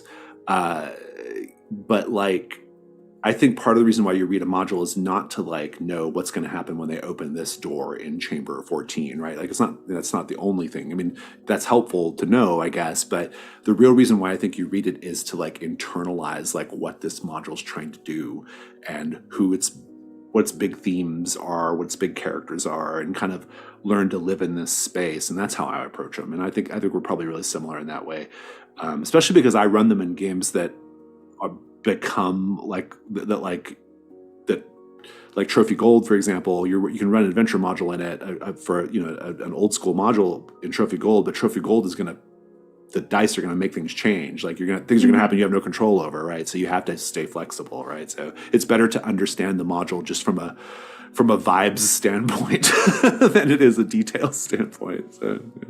Look, half the time I'm just happy the NPCs are already named, so I don't have to name another person. Yeah, exactly. Yeah. That was like I'm in our just scenario. so happy things have names. Yeah, in our scenarios, like the CFB scenarios, like it's all about just like, okay, here's like 7 cool locations, here's 7 cool characters, here's some fun descriptive bits, here are the clues, and otherwise it's a toy box. Do whatever you're gonna do with it,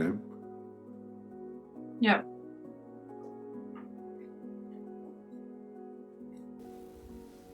I'm looking at Eva because I know there was a list of questions that I have already derailed several times. It's guidelines. Guidelines. Yeah, like I said before, like if we're on a topic that we're enjoying, there's okay. They're still looking down, so I will do a slight. You can keep going. Slight pivot.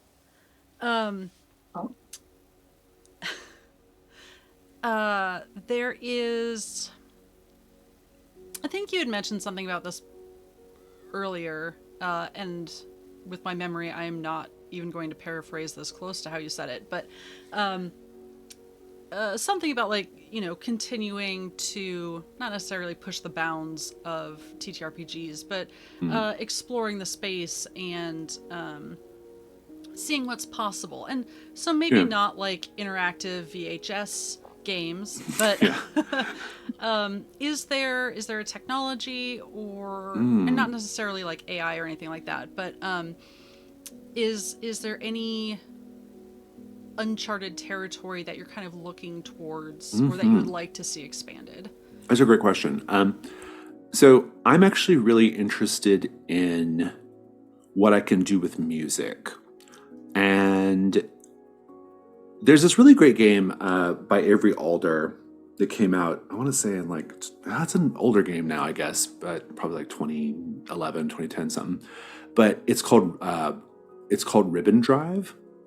And Ribbon Drive is so cool because it's a one-shot game about a road trip. And you come up with a playlist before the game starts. And the playlist, songs that play, are actually incorporated into the mechanics of the storytelling of this road trip game. And it's really fun. It's not perfect. Like, it doesn't work perfectly, but it's fun, and it's always kind of stuck in the back of my mind. And so one of the things I'm doing right now with this, I'm working on a game called Cherry Ice Cream Smile, and Cherry Ice Cream Smile is about a group of young professional women in the 1980s who go clubbing on the weekends, and kind of Romeo and Michelle style, right? And they go clubbing on the weekends, but one of their friends gets kidnapped by this butch vampiress, and they have to figure out what happened to their friend, and are they going to rescue their friend, or are they going to join the vampiress's coven or nest or whatever, right? And at the end, but I'm thinking a lot about how to incorporate the music of the era, and in particular, this really particular subgenre of like 80s girl band club music, right? So stuff like Expose and Climax and groups like that, right? And so I'm thinking a lot about like how to do that. How can I do this? It's also carved from Brindlewood, so I'm also thinking about like how can I play with those established elements. It's also meant to be a 2-shot, like it's not a campaign. You just play it for 2 sessions and you're good. And I think what I've landed on for this game is you have essentially like a map of the club. The whole game takes place in this club. And you have a map of the club, and the moves are tied to each location in the club. There's not like a set of moves that everybody has access to. So if you go to the bathroom, you do the move where you're fixing your lipstick in the mirror, right? And you have a conversation in the mirror, and then that fires the move off, right? And I'm trying to think about like, okay, does each of the locations have a song that is attached to them, right? Like, how does that work? I'm also thinking about music in the sense of like, I think the mystery you're trying to solve is the song you can get the DJ to play that will cause the vampiress to come out to the dance floor and confront you, right? So you can confront her. And so I think the music is on my mind right now. At this exact moment, music is kind of like a thing I've been thinking a lot about, like, what can I do with it to make it, because I'm trying to explore this really particular like pop culture thing, right? And so then the music is a really important part of it. And so any way that I can kind of do that, I think that'll be really, really fun. Yeah. Great question. I love that. What about you? What do you think about like what sorts of media would you, or what sorts of technology or media would you be kind of interested in? Can I, real quickly? I mean, I can't explain. So I'm starting tomorrow. I'm running a game of Fast Grim, so I've been looking at everything Infinite Black has on their site, and 2 of their recent I've just completely lost the word in English, expansions, I guess, sort of, kind of, for Vast Grim come on cassette tapes. Mm-hmm. They include full music tracks for everything you might want to be running in that game, and they're labeled as these mystic containers that were found in the void of the verse after the collapse of humanity. Excellent. But it's this deeply cyberpunk post-apocalyptic game that I just bought on a cassette tape. Which, I love it. Yeah. I'm having so much fun with it. I'm super into that. Yeah, it's really cool. Yeah. Well, and also that cool. Like analog. Yeah, it's very much that. I've got, whenever public access goes to Kickstarter or whatever we end up doing with it, which will probably be 5 years from now, but whenever it happens, at some point. Yeah, I want there to be a VHS component somehow. I don't know how, but there's got to be something like that, right? Like, it would be a real missed opportunity not to, even if it's just like something silly, like, some physical game components in a clamshell case or something. Or, that'd be really cool. That'd be easy. But something even more involved would be pretty cool too. Something involving an actual tape would be pretty neat. I have no idea how to make that happen, but it'd be super cool. I have found that I think we're roughly the same age, that I'm coming up on playing games with, I still play with younger people, weirdly enough. They still want to hang out with me. They don't know that the save icon is a floppy disk. So they also didn't understand why I was so excited that I got this really cool cassette tape, and like, the fuck is that thing you're holding? It's like, oh no, I'm so much older than you are. So back in my day, children, gather round, come to, I love those So, videos where like babies are like touching TV screens to make them scroll. yeah, exactly. I always think But that's so funny. if you start handing out VHS tapes, there are gonna be people that are just going to be like, "Wow, look what they invented! This is so cool and new." Right. Just loops all the way so back old. around. Yeah. All the way Vinyl's back hot around. again. Yeah, I yeah. know. A vinyl. I was like, I almost bought a record player the other day. I was like, I don't know what Hipster. it was, a midlife crisis or something. I don't know. I was Yeah. like, I'm gonna get into vinyl. I didn't, but I almost did. I was this close. I mean, honestly, budget-wise, smart choice. Yeah. Yeah, there's Everyone that. I know who originally got back into vinyl is complaining about how much they're spending on it. Yeah, yeah. It seems like it could get really expensive really fast.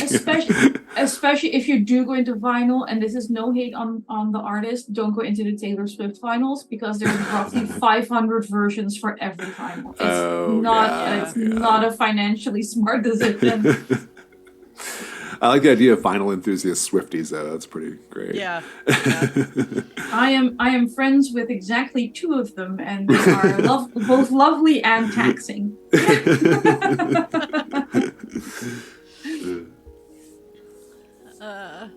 Back to different like technology aspects and all that. Yeah. I always liked the idea, which is funny because I don't really have the attention span for it. But I love the idea of quasi ARG, like the altered reality. You know, Yeah, you've got your website, and then like there's stuff embedded in the picture files. You know, like if you save one of the images, you can find, you know, whatever the file name, or like if you run it through a certain filter, you can see the QR code or what have you.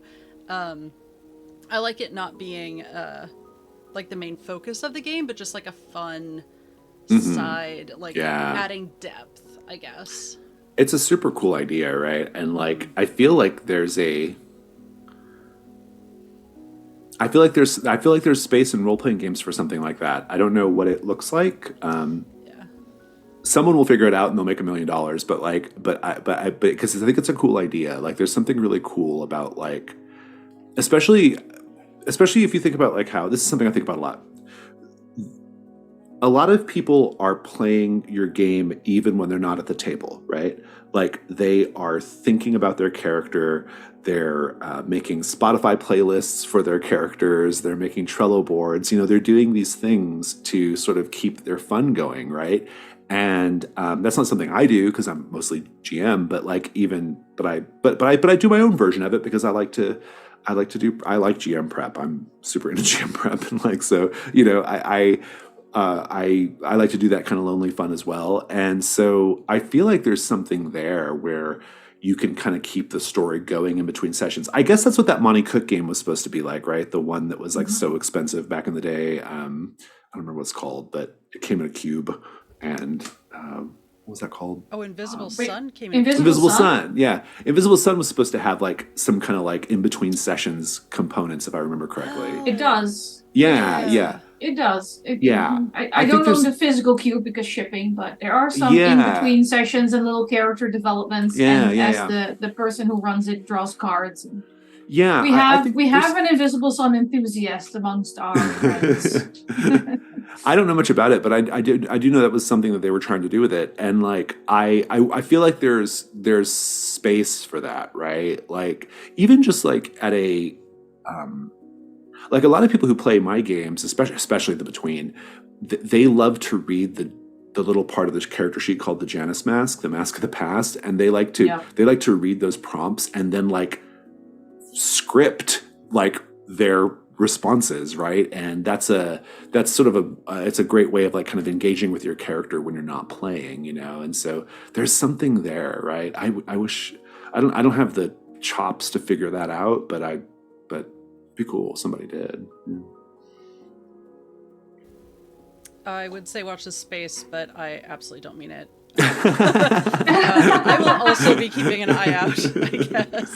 Just be realistic and assume we don't have time, even though the inclination is there. Yeah. Like I don't have enough things to do. There's so many games to play. So many games. What you talked about sharing knowledge, and we've talked about like how educational um, your community is, and your all the videos you do. What is some advice that you wish you had had earlier on? It's interesting. I guess like in terms of GMing or or publishing. Either way, both. Okay. So Either. either or, whichever Yeah. resonates Okay. more. They're kind of connected ideas anyway, I guess, but yeah, I think for me it's I think for GMing, I think a thing that I would have liked to have figured out earlier in my GMing career, so to speak, that I had to sort of figure out as I, kind of develop my own style and my own techniques, is it is not just like you are not the only person responsible for the story, right? I think that like when I was younger, it was very like all very dungeon master driven, gameplay, right, and story, and so that's something that I think that like I would have liked to have had certain techniques. We codify this stuff in our games with stuff like paint the scene and all that kind of stuff. But this idea of like support in the text to make it to where I don't have to do everything. Like it's all of our responsibility at the table to tell the story. That's something that I think I wish the hobby would just transition to. I'm like ready for that version of the hobby, right? We kind of talked about that already. From a sort of publishing standpoint, man, there's so much. Like there's so much, and the mistakes are really expensive, and it can be scary and it can be daunting. But I think the piece of advice I would give to people, well, we already kind of said it earlier, is I think it's a mistake to release a game and not support it afterwards. I think you have to keep supporting your game. Some people will take a lot of exception to that because they don't like the idea of, oh, we have to be on a content mill or whatever, right? Like we're always having to like make content or whatever. But I don't think about it that way. I think about it like, if I love my game enough, I should want to make new things for it, right? I should want to keep supporting it. And so I'm not saying that like, okay, if you put your game out, you move on to the next thing that you don't love your game. But to some degree, if you put a game out and you immediately move on to a new thing, I mean, I don't think it's unfair to like question your commitment to the first game, right? And so, and it obviously depends on what your goals are, right? Like if you just want to put stuff out because you just have like a wild creative mind, you want to make things, okay, I get that. But if you are trying to make a business out of it, if you're trying to like make money, if you're trying to like, do this as your job, you have to kind of think about like, you have to think about your games in terms of like, okay, they're creative work, yes, but they're also product lines, right? Like they are product lines, and you got to think about them that way. And so that would be my one piece of advice. It's like, if you really want to get into this, think about, how you can keep supporting the stuff you're doing, and because that's the only way you're going to like get any real traction, unless you just happen to like, capture lightning in a bottle, and sometimes people do. But unless you do that, you're gonna have to like build community around your games, and continuing to support your games is the way you do that, I think. But from a gameplay standpoint, yeah, it's definitely like I kind of wish, I don't know, like there's so many things. But I definitely would have liked to have had these sort of like collaborative storytelling techniques in hand a long time ago. I think I would have stuck with the hobby more than I did. I wouldn't have drifted off in the aughts, I think. Fair. I will say, I've been playing TTRPGs for a very long time. I think I've still managed to avoid saying the actual number of years on stream so far. But I started when I was 11. And I don't know, maybe it's because I was a girl in the Netherlands, but I found it, even back in my day, when I wanted to be more collaborative, either the time wasn't right, or the people I was playing with weren't open to it. It was very, like, we're talking 80s, 90s. The DM is your god mindset was It was so just different. prevalent. It was a different time, yeah. Even having, say, someone traveled back in time and gave me that advice, I'm not sure I could have put it into play with the groups I had at that point. I agree. There was a lot of. I was just happy I had people to play with. Yeah, teenage girl in the Netherlands trying to play a role-playing game. Good luck. Well, and also, like, if I'm being totally fair, like, when I was that age running, D&D or Marvel superheroes or Rifts, for God's sake, like, whatever I was running, like, I liked being in charge, like, I enjoyed being, like, this is the game I run, and, like, I liked that, so, but I think I just think that, like, as my tastes have changed and matured over the years, there's a big part of it towards like, man, I'm just a grown ass person and I can't game as much as I want to and also be that like top down GM, right? I just can't do it, I still have at least one group where I am that top down GM because that's what the group likes. They like to sort of sit back and let me talk at them. Receive story. Input story, make dumb decisions, receive punishment, right? That's one of my groups. And I think if people want to play the game that way, that's fine. I'm perfectly happy to run those groups as well. I'm just happy to see that we're diversifying our options. Yeah. But yeah, absolutely. Lots of people I'm glad more people are trying that now, at least, rather than, again, back in the 80s when it was just the GM as a deity. Interestingly enough, I actually think that Twitch streaming helps in this way. I'm not like super keyed into the Twitch AP community. It's not my scene really. I mean, I participate whenever I'm invited, but I don't really like follow too many channels or anything. But I do think that like there's actually something to be said about the performative nature of Twitch APs that almost demands that the game creates space for people to be storytellers, right? Like you kind of have to have a, I can't believe that like I think like in an ideal world, like where we're just trying to like tell a good story and not focus too much on dice and stuff. Like I'm surprised that like Powered by the Apocalypse isn't the most popular Twitch system, right? Because like it's literally just people sitting there talking and characterizing and like, and like there's almost no touching of dice or whatever, and so but I actually kind of think that like there's this hunger for like a certain type of storytelling that I think that the sort of like Twitch AP culture has helped create and has actually caused people to like look for different types of experiences, and I like to think that our games, you can, certain big AP shows are highly produced and involve lots of professional people, and you may never be able to accomplish that at your table. But I like to think that our games, at least, if you follow the rules and follow the directions and follow the procedures, you're going to have a really, really great time. And you're going to tell a great story, and you might get close, you might get close without having to have a bunch of production values, right? So, it's cinematic storytelling, I guess. That's what I'm looking for. There's this like increased hunger for cinematic style play, I will say, as a certified dice goblin, I don't necessarily like diceless games just because I also like having an option for a perfectly well-laid plan to still go horribly wrong. Sure, yeah.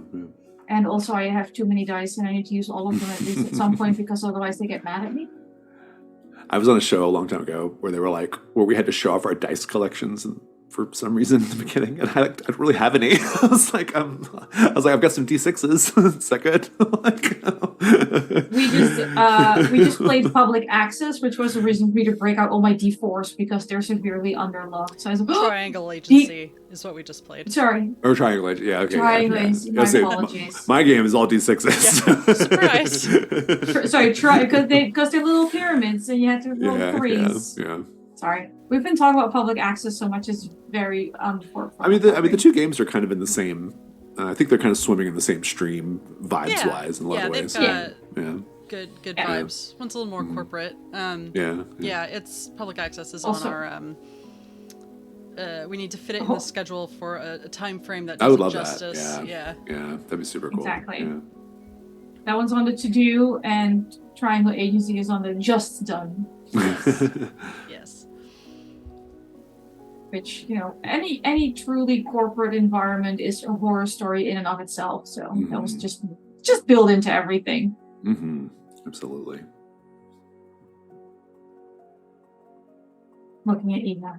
How's your list going? I was interacting with chat. Pretty good. A lot of things just kind of touched on naturally. I think, I guess, kind of before we wrap up, I know you don't probably have a lot of time or space outside of all the your own games that you're running and testing and that. But when you do, like, what non-Gauntlet game do you kind of enjoy, or have you really enjoyed? Or would you well, so many, right? I mean, before we were a publisher, we were just a game playing community, and so we played loads of games, right? And there've been lots of games that are really influential on my design and the way I play and the way I run games. I really, really love, we said Monster Hearts earlier. I love Monster Hearts. Monster Hearts and Dungeon World are kind of how I made my reputation in the hobby, and so I have a lot of affection for those, even though Dungeon World's kind of fallen out of favor in recent years, but Monster Hearts is great. I love Cthulhu Dark by Graham Walmsley. Cthulhu Dark is so good. It's a very simple game, but I love it because it's such a mechanical light touch. I actually use Cthulhu Dark to play test setting elements for my games. So characters and places, like I can try them out in a game of Cthulhu Dark, see if they hit, see if they land, and then I can put them in my games, But Cthulhu Dark is really, really great fun. Some more maybe smaller, lesser known options. There's a game I wish everybody would try at least once. It's called The Society of Dreamers.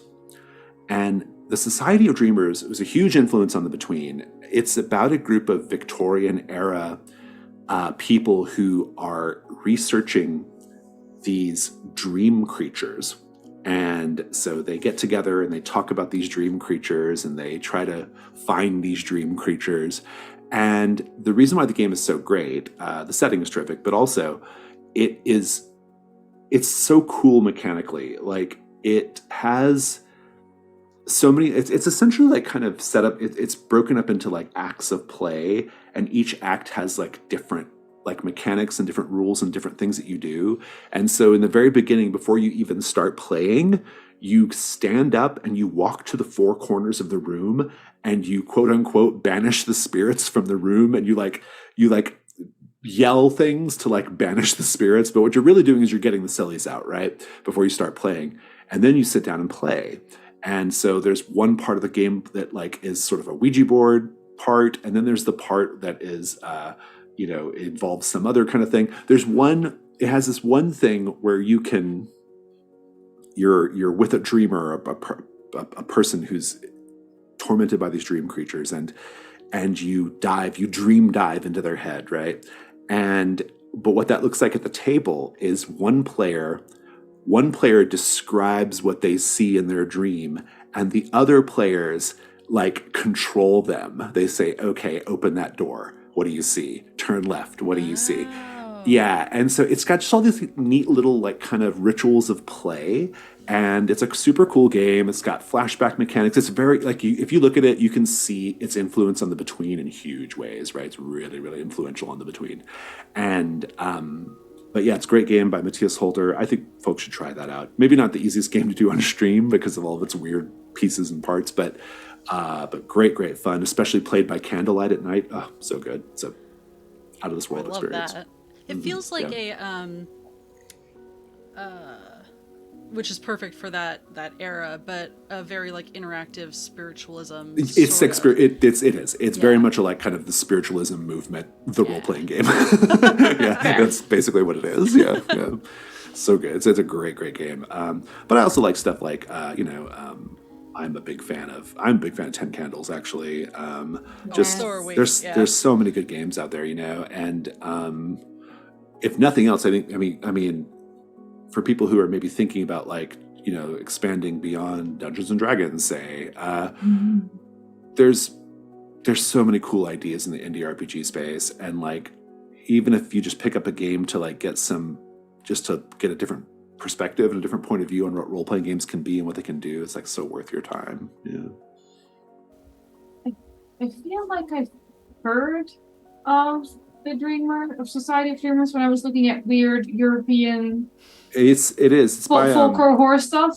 Yeah, it's by Matthias Holter, who I believe is Norwegian, I think, or it might be Danish. I'm not sure, but I think he's Norwegian because I was looking into a lot of, because we also run a game of Wiesen on the channel, which is Nordic horror as well. So I was looking up a lot of other people who do weird European folklore stuff. Yeah, Matthias has written lots of cool games, and Nice.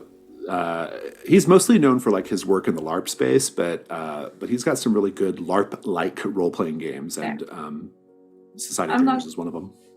I'm not good with LARPing. I like to be comfortable, and LARPing looks like hard work. Especially in this heat. It's fine. I'm only dying slowly. We're good. Yeah, we do like to experiment a little bit with non-traditional game. I mean, 10 Candles isn't really, you just add a camera for the candles, but yeah. And some dogs to wag their tails next to them so they blow out without the players doing anything. My dogs are super helpful when I run 10 Candles. Yeah, the dogs are them. Yeah, 10 Candles is great. I was at one of the very first playtests of that. Really? I was in the room. Yeah, Nice. a long time ago. Yeah, it was really fun. We've run a few 10 Candles on the channel, and then we also branched out to Sunken, which is also, you're doomed at the start, but it's very nautical with religious tones. That was also we actually that's by Mike Martins, and it originally came from based Trophy on Dark. Trophy, yeah. exactly. But we did a little thing when that was kickstarting where like we kind of like gave a little bit of like small financial backing to like get people to do their Kickstarters, and Sunken was one of those projects. Yeah, it is very much. Thanks to you too. It's very much a creature of the Gauntlet in its way. So yeah. Nice. It's fun. It's a very fun game. Mm-hmm. If fun being if you like dying in horrible. Yeah. I find that when I tell people, "Oh, it's a really fun game," they already start squinting their eyes at me nowadays. Yeah. We're actually Mike. We're actually publishing his next game called Planet Raygun, and Planet Raygun is a like kind of Buck Rogers vintage sci-fi era heist game, and we're really excited about it. Yeah, it's Sign me super up. cool. Yeah, but the idea is it's carved from Brindlewood, like all of our stuff lately. But what it is, the mystery that you're doing, you're not putting together a mystery. You're putting together the plan for the heist, like how to do the heist. And so yeah, it should be really fun. It's a super cool game.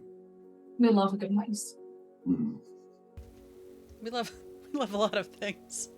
Yeah, It's fine. There's so much stuff. Yeah, we're just going to never sleep again, and then we'll be good. I mean, that's kind of a fun trophy. You can make a heist and horror. Yeah, it's a good combo. Yeah, I think so. I mean, it's not the most traditional, but there's that overlap of trying to get it. Tradition is for other people. Yeah. I think that's the main thread of questions that we had this time around. Okay. Of course, we would love to have you back, especially if you ever do a Kickstarter or crowdfunder or something. Okay, yeah, that'd be great. Yeah. And anytime you have a new release or anything, we love to awesome. spread the word and whatnot. Appreciate it. We'll go around real quick. I think everyone at this point knows who we are and where to find all of us, but just in case, Anik, why don't you go ahead first? Hi, my name is Nick. You can find me pretty much mainly here on Sundays. Specifically, starting tomorrow, a 4-session mini campaign of Vast Grim, space horror. I think about 80% of session 0 was going off our content warnings and lines and veils because, hey, it's the end of humanity and we're all being devoured by worms. I was going to say it's going to be a good time. It's going to be good times. If you like horror, please take care of yourself and don't interact with media that might be disturbing to you. I'm Eva. You can find me in many places as long as they survive at the Eva Serrate. And usually here Saturdays as a Sea Elf Artificer, Winnie, who is currently having a good time. I think we're all safe and happy at the moment. Sure. And my other time will be planning Anik's next non-GM game. So that's going to be exciting. Tonight at 3 Pacific, we have a one-on-one development session for Scarlet for said D&D 5e game. And tomorrow morning, as Anik said, is Vast Grim at 10 a.m. Pacific. Jason? 7 p.m. Central European before people think I'm getting up that early. 7 p.m. European time for those of us across the pond. Yes. Jason, where can people find you and what are you up to? Yeah, I am on Twitter at Jason Cordova 6, but I would probably recommend you follow the Gauntlet Twitter. I don't run it, but that's the best place to keep up with what we're doing, which is at Gauntlet RPG. And our website is gauntlet-rpg.com. And we have a lot going on always in the Gauntlet. But I'll just grab something out of the air right now. The Silt Versus role-playing game, which I mentioned earlier in the stream, that's coming out in weeks. We're weeks away from that. It's going to be so cool. People are going to really, really love it. And very excited to get that in people's hands. Public access is out there right now. If you are an Ennies voter, I don't know when the voting opens up, but right now Trophy is up for Best Rules, Best Game, and Product of the Year, and I'm so excited. So please go give us your votes for that. Brindlewood Bay is up for Best Electronic Game, and so we would love your votes there as well. So yeah, and our Discord. If you want to hang out with me specifically, Discord. That's where I'm at. Is Discord. The Gauntlet Discord is where I'm there all day. I hang out. Some days I lurk because I'm busy, but other days I'm super active. So, but you can always just DM me if you got a question about something. So. I was muted. We are going to go ahead and raid Happy Jack's RPG. They are doing a one-shot today for Dungeon Caster, and perhaps we will see you this afternoon. If not, take care of yourselves, and we will see you next time.